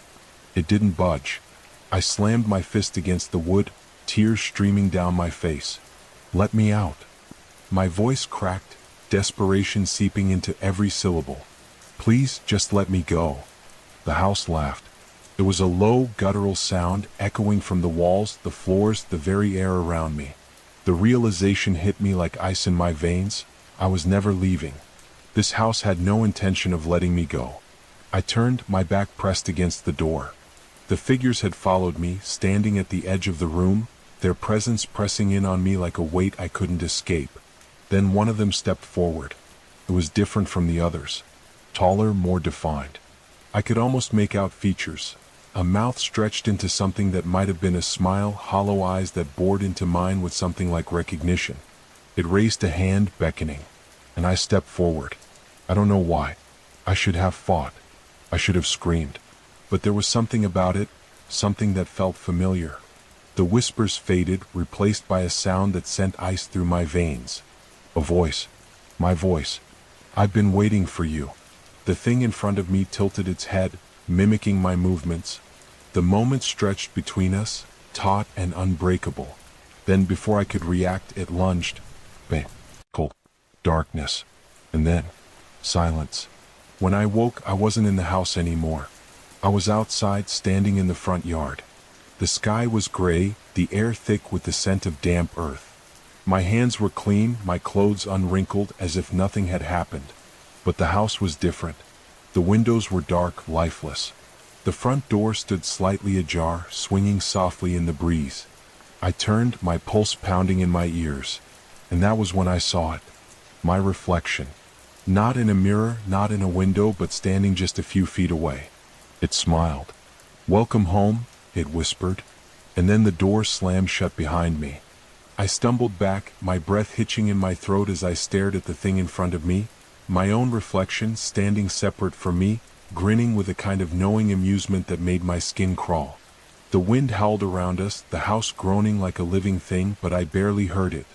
Every muscle in my body screamed at me to run, to get as far away from this thing as possible, but my legs wouldn't move. It wasn't just that I was frozen with fear. Something else held me there, something unseen, like invisible hands gripping my ankles. I wanted to turn away, to shut my eyes, to pretend this wasn't happening, but I couldn't. My reflection took a step forward, its smile widening, and I finally found my voice. What are you?"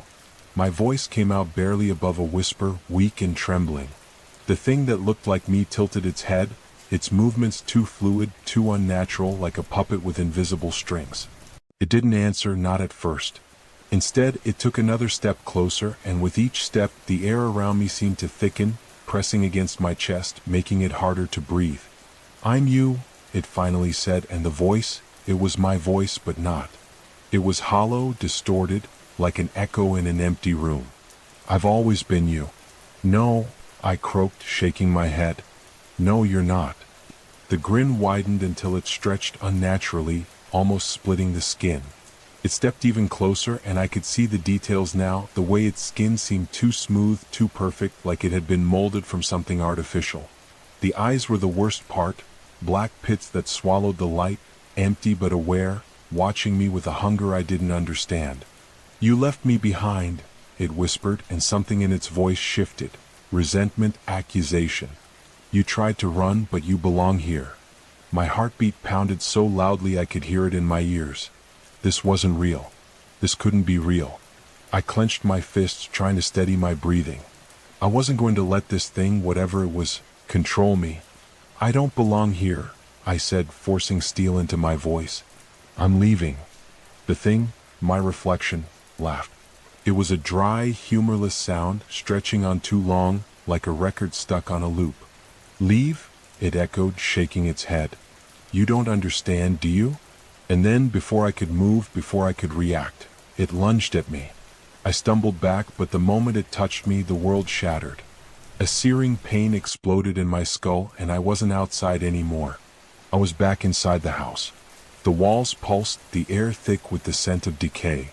The whispers returned, louder than before, but now they were screaming, an unholy chorus that made my bones tremble.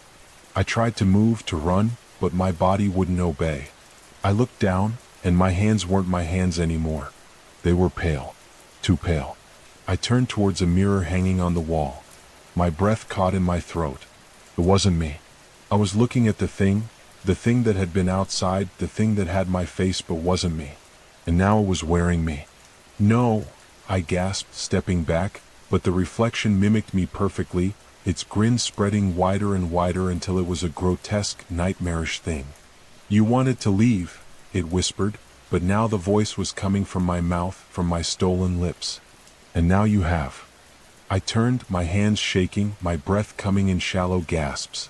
My body felt wrong, unfamiliar, like I was trapped in something that wasn't mine. And then I saw it, the real me, standing in the middle of the room, staring at me with wide, horrified eyes. It wasn't just wearing my face, it was wearing me. It had taken my body, my voice, my everything. I tried to move forward, to reach out, to grab it, to force it out, but I couldn't. I was stuck, trapped in something cold and formless, like a shadow without substance. The thing smiled at me. "Goodbye," it whispered, and then it turned and walked out the door. I screamed. I screamed and pounded on the walls, but nothing happened. The house absorbed the sound, swallowing my cries like they were never spoken. I ran to the door, tried to push through, but my hands passed right through it. I wasn't real anymore. I turned, my chest heaving, panic clawing at my throat. The house, it felt different now. It wasn't trying to keep me in, because I was part of it now. I was never getting out. I was the whisper in the walls. That first night inside the walls, I thought I would go insane. I had no body, no breath, no warmth. I was nothing but a whisper, a thought clinging desperately to the edges of a world that had already forgotten me. I screamed until my voice became one with the house's endless murmurs. I thrashed and clawed, but there was nothing to grasp, just an endless abyss of cold, suffocating darkness. I could still see, still hear, but it was all wrong. The house was no longer a house. It was a living, breathing thing. The walls pulsed as though something monstrous lay just beneath them, unseen but awake. The air reeked of dust and damp rot, thick and choking, pressing down on me like a weight I could never shake off. Time lost meaning. There were no days, no nights, just the endless, droning hum of whispers layered over one another, countless voices overlapping in a cacophony of agony and despair. They weren't just echoes, they were the others, the ones who came before me, the ones who had been swallowed whole. And then there was him, my body, my stolen self. I watched as he lived my life, moving with a strange fluidity, as if he had always been in my skin. He walked through my house, looked at my belongings with a quiet curiosity, touching everything like a child discovering the world for the first time. He picked up my phone, stared at it for a long moment, then laughed, a sharp, dry sound that sent shivers through me. Then he smashed it against the wall, the glass shattering into countless tiny fragments. I felt each crack like a splintering inside me, as if his destruction of my things was a direct wound to whatever was left of me. I wanted to rip him out, to force myself back into the flesh he had stolen, but I couldn't. I was nothing. Just another whisper in the walls. I don't know how long I watched him, trapped and helpless, as he unraveled my life thread by thread. He went through my things, took a long look in the mirror, stretched my stolen limbs with quiet fascination. He mimicked my voice, repeating my name over and over, twisting it into something foreign, something that no longer belonged to me. Then, slowly, he started to change things. He rearranged my furniture, threw away my clothes, destroyed every photograph of me. It was like he was erasing me piece by piece, making sure there was no trace left behind. And then he began to let people in. At first I thought maybe someone would notice. Maybe my friends, my family, someone would look into his eyes and see the wrongness, the soulless hunger lurking just beneath the surface. But no one did. They laughed with him, spoke to him, hugged him. No one questioned why he seemed different, why his voice held an unnatural lilt, why his eyes, my eyes, seemed so dark and empty. He was better than me. More charismatic, more confident. He knew things about people, things I had never known. He could read them, charm them, manipulate them with ease.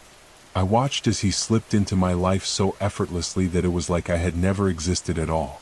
The worst part was the way he looked at them, the way he fed off them. I don't know how to explain it, but he wasn't human. Not entirely. He wasn't just stealing my life, he was consuming it. I could feel it, the way he drained the people around him, how he left them weaker, emptier, without them even realizing it. He was feeding off their energy, their warmth, growing stronger with each passing day. And me? I was fading. The longer I stayed trapped inside the walls, the more I became part of the house itself. I could hear the house breathing, could feel it shifting around me, could sense the other whispers growing weaker, dissolving into nothing. I didn't want to dissolve. I didn't want to become another forgotten voice in the endless hum of the house's hunger. I fought. I screamed.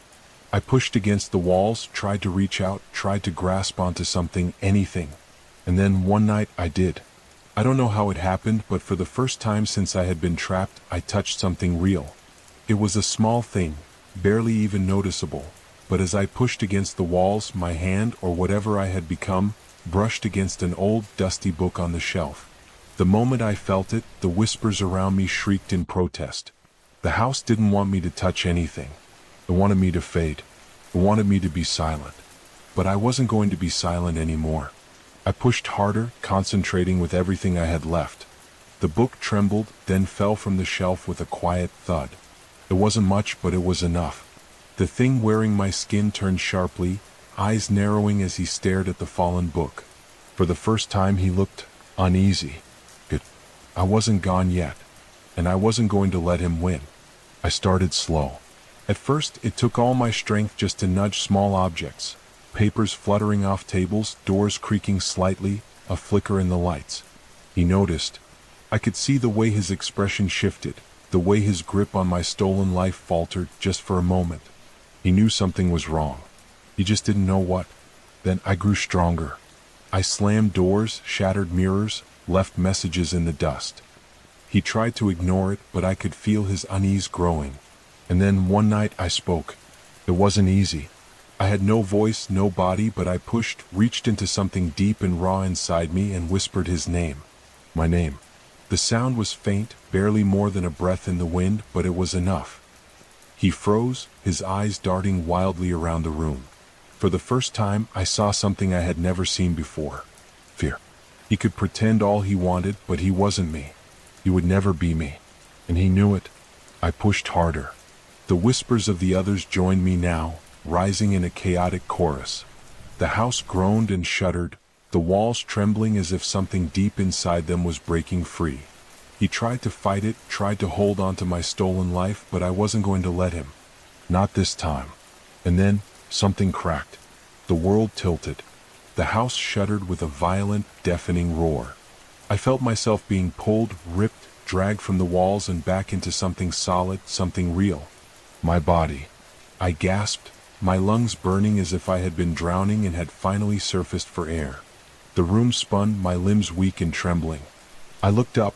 My reflection stood across from me. But this time it wasn't grinning. It was screaming. It clutched its throat, its body convulsing as it began to distort, its stolen skin cracking like shattered glass. And then it was gone. I stumbled forward, my breath ragged, my heart pounding so hard it felt like it would burst. The house was silent. The whispers were gone. I was me again. But as I looked around at the ruined room, at the shattered mirror, at the eerie stillness that settled over everything, I knew. The house was still watching. And it was still hungry. The silence after it was gone was unbearable. Not the comforting kind of silence that wraps around you like a soft blanket, but the kind that creeps into your bones and makes you feel like something is still lurking just out of sight. I stood there, my breath ragged, my legs trembling beneath me, staring at my reflection in the shattered mirror. I was back. I was in my body again. But something felt wrong. The house was still breathing. It wasn't as loud as before, not the relentless murmurs or the suffocating pressure of 1,000 whispers gnawing at the edges of my mind, but I could still feel it. A slow, rhythmic pulse, almost like a heartbeat, buried deep within the walls. The kind of thing you could only notice if you were really listening. And I was listening. I forced myself to move, staggering toward the door. My body felt foreign, like I had been gone for too long, like it wasn't entirely mine anymore. My fingers fumbled against the doorknob, slick with sweat, before I managed to turn it. The door creaked open, revealing the hallway bathed in dim, flickering light. Everything looked the same, my home, my walls, my floor, but I knew better now. This wasn't my home. Not really. Not anymore. As I stepped into the hallway, my footfalls felt heavier than they should have, like the floor was swallowing them whole, absorbing the sound before it could escape. I walked slowly, deliberately, glancing at the pictures lining the walls. But they weren't the same. The frames were still there, the glass unbroken, but the images inside had changed. They were still pictures of me, at least they should have been. But the faces looking back at me were wrong. Their eyes were hollow, dark pits that stretched too wide, their mouths curled in twisted grins that didn't belong to me. I felt bile rise in my throat as I reached out, hesitantly brushing my fingers against the surface of one of the frames. The moment I touched it, the glass cracked, a jagged fissure running straight down the center of the grotesque smile. I yanked my hand back. The whispering started again. Soft at first, just a low murmur skittering along the edges of my consciousness, but it grew. Louder. Closer. The walls pulsed with it, like the house itself was whispering directly into my ears. It didn't want me to leave. I took a step back, my pulse hammering in my chest. No, I wasn't going to let it take me again. I wasn't going to be trapped here, not when I had fought so hard to reclaim myself. I turned and ran, my feet pounding against the floorboards, the walls narrowing around me as I reached the staircase. The stairs stretched downward like a gaping maw, endless and yawning, twisting in ways that made no sense. I didn't care. I had to get out. I bolted down, skipping steps, my breath coming in frantic gasps as the whispering rose to a deafening roar. The walls trembled, the pictures falling to the floor with sharp, splintering crashes. And then the front door was in sight. I sprinted toward it, my fingers already reaching for the handle when I saw it. The reflection in the glass. It wasn't mine. It was him. The thing that had worn my skin.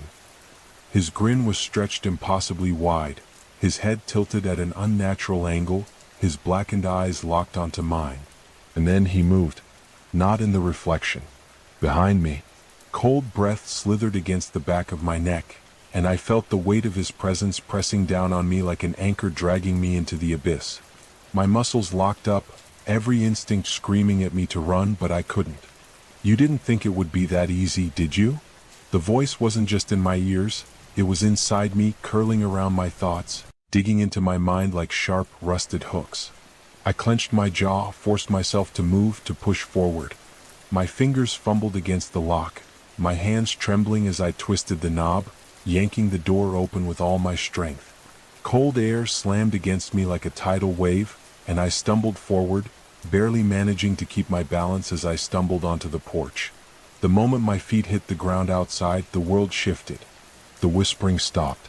The air was still. The oppressive weight that had been crushing me disappeared. I gasped, sucking in deep lungfuls of crisp night air, my knees nearly buckling beneath me. I was out. I turned, expecting to see the house looming behind me, expecting to see the thing wearing my face watching from the doorway. But there was nothing. No house. Just an empty lot. I stared, my breath hitching in my throat. The place where my house had stood was nothing but a patch of barren earth, as if it had never existed. No ruins. No foundation. Just nothing. I stumbled back, my mind reeling. This wasn't possible. I had just been inside.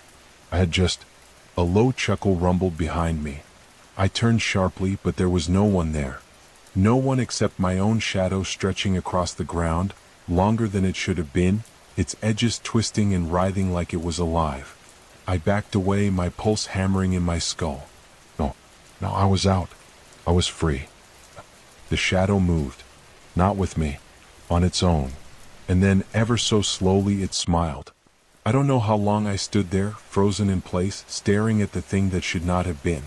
The night stretched around me, impossibly vast, the silence pressing down like a weight I couldn't escape. My shadow should have been just that, a shadow. A simple, mindless shape cast by the dim glow of the streetlight. But it wasn't. It was watching me. It was waiting. I forced myself to move, to step away, but the shadow didn't follow. It stayed, lingering behind as though it no longer belonged to me. The moment I stepped fully out of the streetlight's glow, it vanished, dissolving into the darkness as if it had never existed. But I knew better. It was still there, waiting, watching. And I knew, with a certainty that made my blood run cold, that it wasn't over. I had left the house, but I had not escaped it, because the house was never just a house. It was something else, something alive, something that had been waiting for me for a very long time. And now it was inside me. I could feel it, a whisper in the back of my mind, a shadow that did not move with me, a smile lingering in the darkness. And as I turned away, walking into the night with no home, no past, no proof that I had ever existed at all, I knew it was only a matter of time, before it took me again, before it wore me again, before the next door opened, and another lost soul stepped inside. Story 5. The house was too quiet. That was the first thing I noticed when I moved in. It wasn't the kind of quiet that felt peaceful or serene. It was the kind that pressed against your eardrums, heavy and suffocating, like the air before a storm. I told myself it was just because the place was empty, that once I unpacked my things and settled in, it would feel more like home. But even as I filled the rooms with furniture and stacked boxes in the corners, the silence lingered, thick and unyielding. It was as if the house itself was holding its breath, waiting for something. The first night I barely slept. The wind outside rattled the windows, and every creak of the floorboards made my heart race. I told myself it was just the old house settling the way old houses do. But then I heard it, a faint, almost imperceptible sound like someone whispering just loud enough to be heard but not loud enough to be understood. I sat up in bed, straining my ears, but the sound was gone as quickly as it had come. I lay back down, my pulse pounding in my ears, and told myself it was nothing. Just my imagination. Just the wind. But it wasn't the wind. The next night it happened again. This time the sound was clearer, closer. It wasn't a whisper anymore, it was a voice. Soft and low, almost melodic, but with an edge to it that made my skin crawl. I couldn't make out the words, but I could feel them, like cold fingers brushing against the back of my neck. I pulled the blankets up to my chin and squeezed my eyes shut, willing the sound to go away. But it didn't. It grew louder, more insistent, until it felt like it was coming from inside my head. I clapped my hands over my ears, but it didn't help. The voice was everywhere, filling the room, filling me. I don't know how long I lay there, trembling and paralyzed, before it finally stopped. When it did, the silence was worse. It felt like the house was holding its breath again, waiting for me to move, to scream, to do something.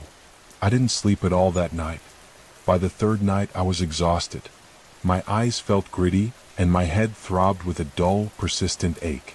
I told myself I was being ridiculous, that there was nothing in the house, nothing to be afraid of. But as I climbed into bed, I couldn't shake the feeling that I wasn't alone. I lay there in the dark, staring at the ceiling, listening to the sound of my own breathing. And then I heard it again, the voice. This time it wasn't just a sound.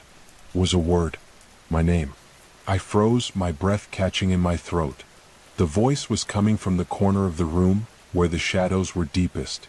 I couldn't see anything, but I could feel it, a presence, something watching me, waiting for me to respond.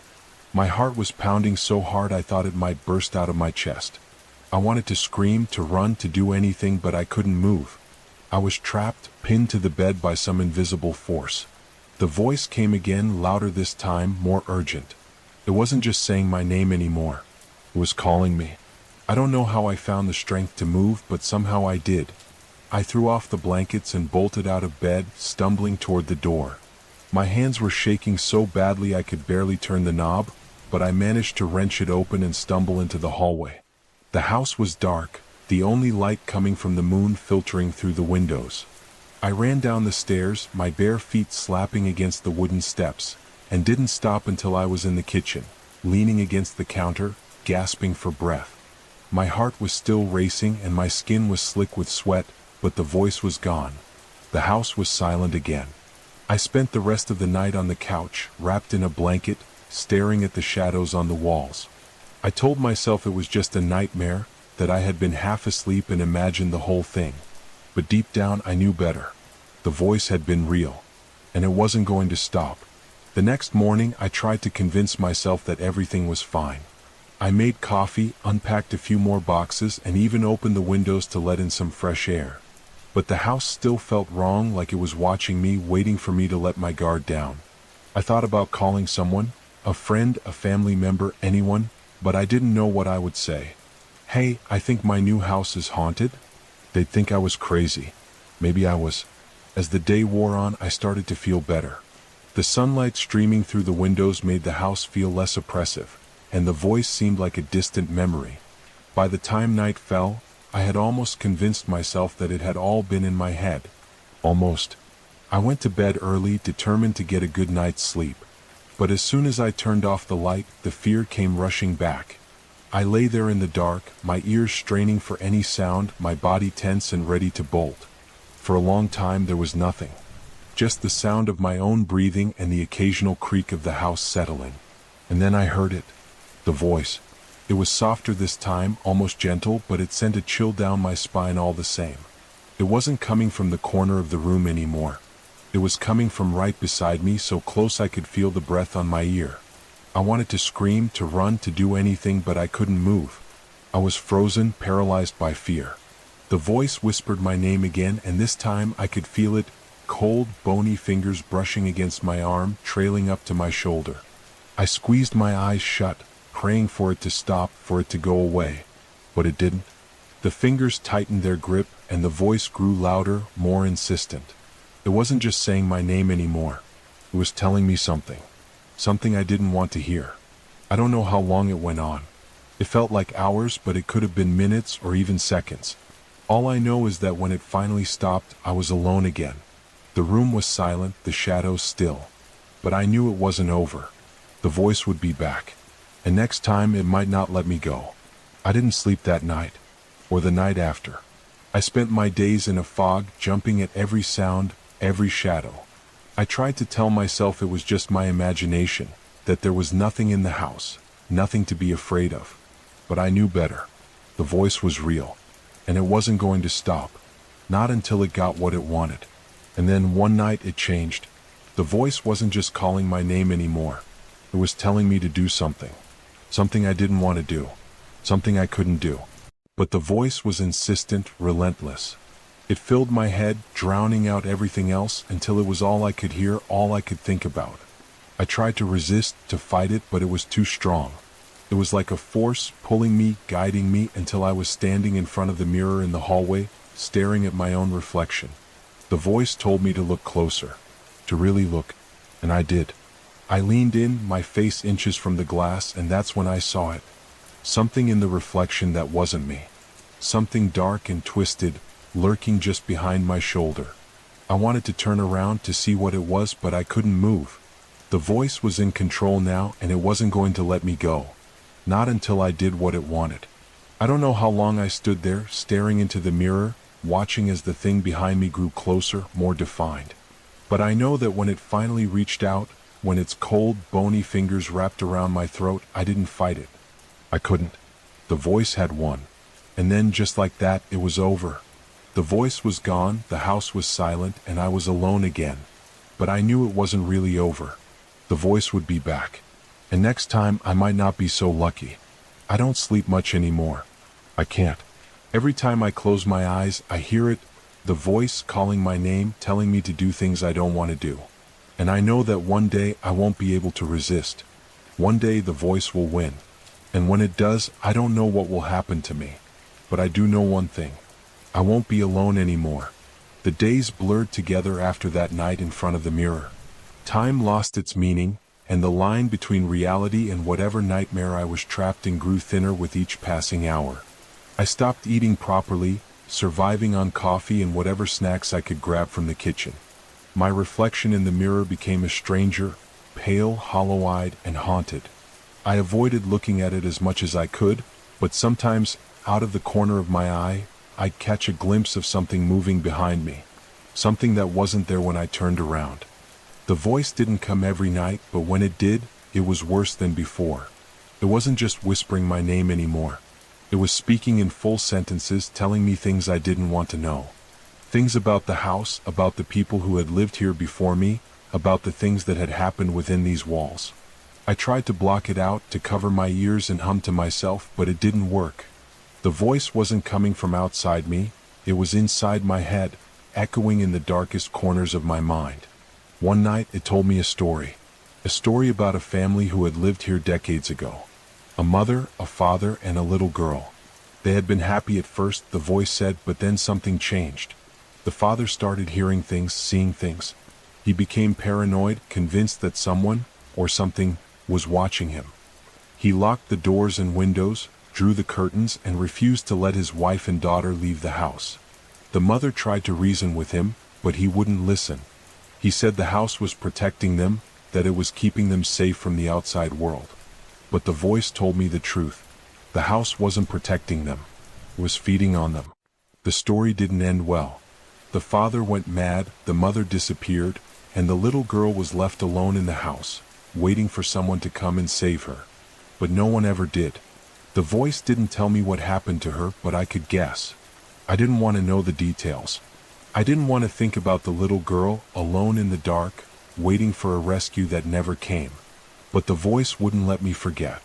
It kept bringing her up, whispering her name in my ear, telling me to look for her. I didn't want to. I didn't want to know what had happened to her, or what she had become. But the voice was relentless. It wouldn't stop until I did what it wanted. And so, one night I gave in. I didn't have a choice. The voice was too strong, too persistent.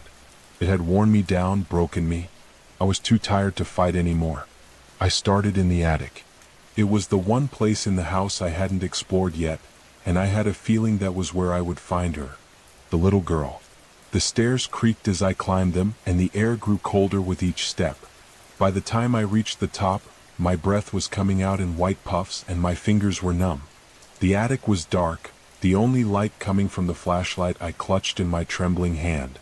The beam of light danced across the walls, revealing stacks of boxes, old furniture, and cobwebs that hung like curtains from the ceiling. I didn't want to be there. Every instinct I had was screaming at me to turn around, to go back downstairs, to lock the door and never come back. But I couldn't. The voice wouldn't let me. It guided me deeper into the attic, toward a corner that was darker than the rest. The air there was so cold it burned my lungs, and the floorboards groaned under my weight. I shone the flashlight into the corner, and that's when I saw it. A doll. It was old, its porcelain face cracked and stained, its dress tattered and faded. Its glassy eyes stared up at me, and for a moment, I could have sworn they moved. I took a step back, my heart pounding in my chest, but the voice urged me forward. It told me to pick up the doll, to hold it in my arms. I didn't want to. I didn't want to touch it, but I couldn't resist. My hands moved on their own, reaching out and lifting the doll from the floor. It was heavier than I expected, and cold, so cold it felt like it was sucking the warmth from my body. The voice told me to take it downstairs, to put it in the little girl's room. I didn't know what it meant. There was no little girl's room in the house.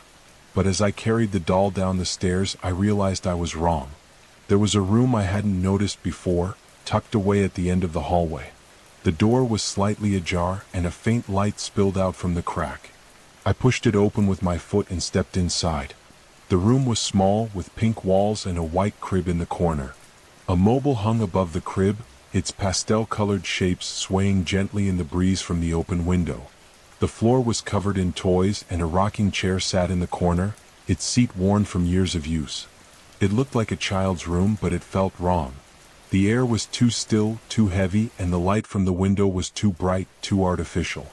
It didn't feel real. The voice told me to put the doll in the crib. I didn't want to. I didn't want to go anywhere near that crib. But I didn't have a choice. My legs carried me across the room, and my arms lifted the doll, placing it gently on the mattress. As soon as I let go, the room changed. The light dimmed, the air grew colder, and the toys on the floor began to move. They didn't just shift or rattle. They moved with purpose, crawling toward the crib like insects. I backed away, my breath coming in short, panicked gasps, but the voice told me to stay. It told me to watch. The toys climbed up the sides of the crib and disappeared inside. I couldn't see what they were doing, but I could hear it, the sound of tiny hands moving, of fabric tearing, of something being stitched together. And then, slowly, the doll began to move. Its head turned, its arms lifted, and its glassy eyes fixed on me. It smiled, a wide, unnatural grin that stretched across its cracked porcelain face. And then it spoke. "Thank you," it said, its voice high-pitched and childlike. "I've been waiting for you." I don't remember how I got out of the room. One moment I was standing there, staring at the doll, and the next I was running down the hallway, my heart pounding in my chest. I didn't stop until I was back in the kitchen, leaning against the counter, gasping for breath. The house was silent again, but I knew it wasn't over. The doll was still there waiting for me. And the voice was still in my head, whispering, urging, demanding. I didn't sleep that night. I couldn't. Every time I closed my eyes, I saw the doll's face, its cracked porcelain smile, its glassy eyes staring into mine.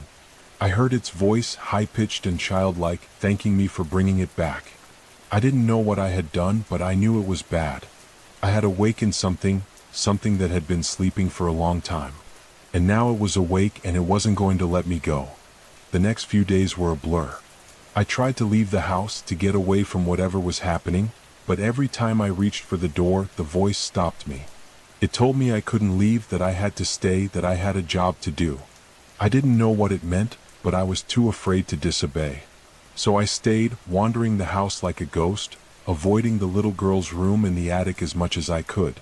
But the voice wouldn't let me forget. It kept reminding me, whispering in my ear, telling me to go back, to finish what I had started. And then one night I did. I don't know why I went back to the attic. Maybe I was curious, maybe I was desperate, or maybe the voice had finally worn me down, broken me completely. Whatever the reason, I found myself climbing the stairs again, the flashlight in my hand, the cold air biting at my skin.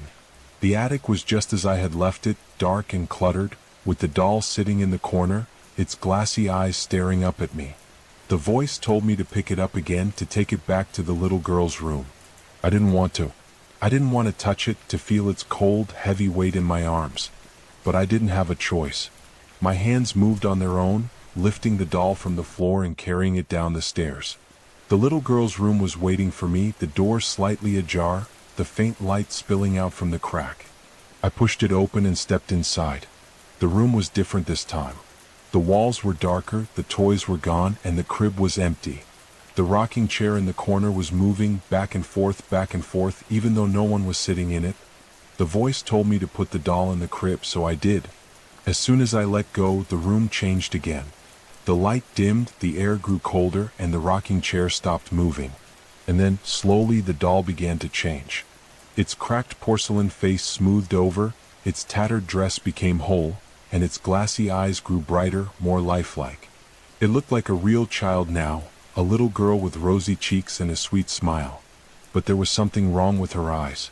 They were too dark, too empty, like two bottomless pits that sucked in all the light around them. She sat up in the crib, her head tilting to the side as she looked at me. "You're here," she said, her voice soft and sweet. "I've been waiting for you." I didn't know what to say. I didn't know what to do. I just stood there, frozen, as the little girl climbed out of the crib and walked toward me. She was so small, so fragile, but there was something about her that made my skin crawl. Something dark and twisted, something that didn't belong in this world. "Thank you," she said, reaching out to take my hand. Her fingers were cold, so cold they burned. "Now we can be together." I wanted to pull away, to run, to scream, but I couldn't. Her grip was too strong, her eyes too mesmerizing. I was trapped, caught in her web, and there was no way out. The voice in my head was gone now, replaced by her voice, soft and sweet and terrifying. "Don't be afraid," she said, smiling up at me.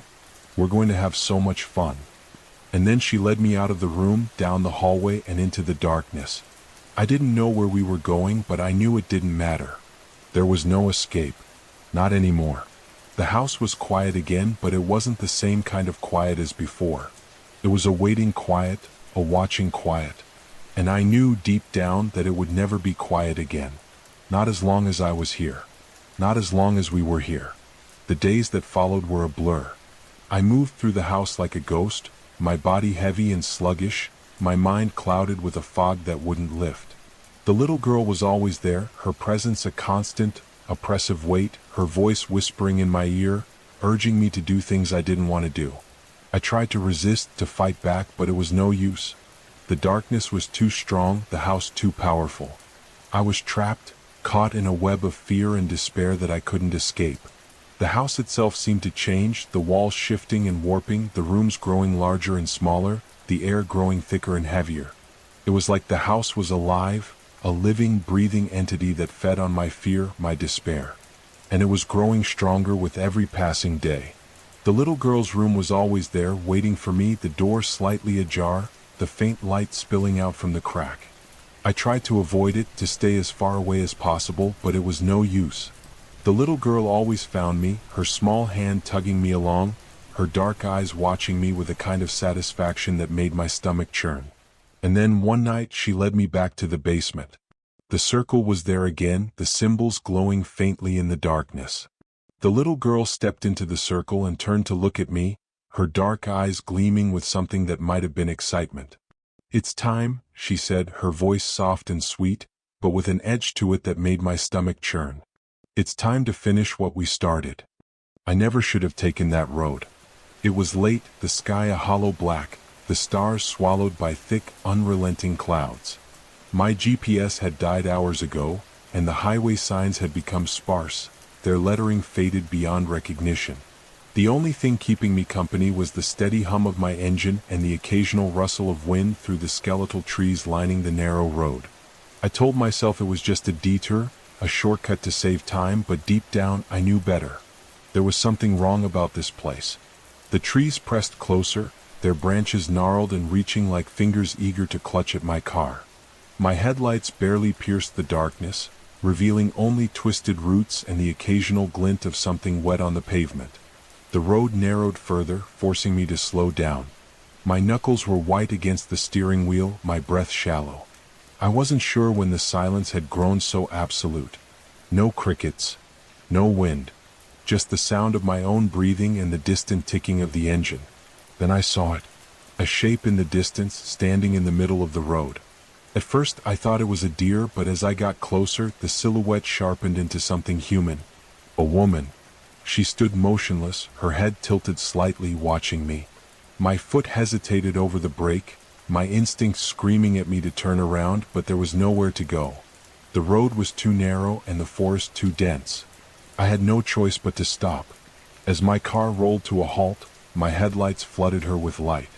She was barefoot, her dress a tattered, grayish-white, clinging to her thin frame. Her arms hung limply at her sides, her hair tangled and damp. Her face was obscured, hidden beneath a curtain of matted strands. I swallowed hard, my heart hammering against my ribs. I reached for the lock button, though I couldn't explain why. She hadn't moved, hadn't spoken. Just stood there as if waiting. I cracked my window just enough to call out, "Hey, are you okay?" My voice sounded strange, too loud in the oppressive silence. The woman didn't answer. Instead, she took a single step forward. The way she moved sent a shiver through me. It was slow, deliberate, almost unnatural. I resisted the urge to throw the car into reverse and slam my foot on the gas. She took another step, her bare feet silent on the pavement. Then, in a motion too quick for my eyes to follow, she was suddenly right next to my window. I jerked back with a gasp, my hand fumbling to roll up the window. She was close enough now that I could see her face through the gap. Her skin was pale, almost translucent, her lips cracked and dry. But it was her eyes that froze me in place. They were wrong. Too large, too black, voids where light was swallowed whole. A scream clawed its way up my throat, but my voice failed me. She raised a hand, placing her fingers lightly against the glass. They were ice cold even through the barrier. Then she smiled. It wasn't a normal smile. It stretched too far, her lips splitting at the corners as though something beneath her skin was forcing them apart. My breath came in sharp gasps as I fumbled to shift the car into gear. Her fingers dragged along the window, leaving behind smudges of something dark. What? I didn't wait to find out. I slammed my foot on the accelerator, the tires screeching against the pavement. The car lurched forward, but as I sped past, my side mirror caught one last glimpse of her. She was still standing in the middle of the road, smiling, her head tilting even further to one side, unnaturally far. Almost broken. The road twisted and turned in impossible ways. No matter how far I drove, the trees never thinned, the road never widened. It felt as though I was trapped in some kind of loop, going in circles but never actually circling back. My knuckles ached from gripping the wheel too tightly, my breaths coming in short, shallow bursts. My mind raced, trying to rationalize what had just happened, but there was no logical explanation. No normal explanation. Then the radio crackled. It had been dead for hours, nothing but static. But now, through the hissing and popping, a voice pushed through. A whisper, distorted and distant. My heart slammed against my chest as I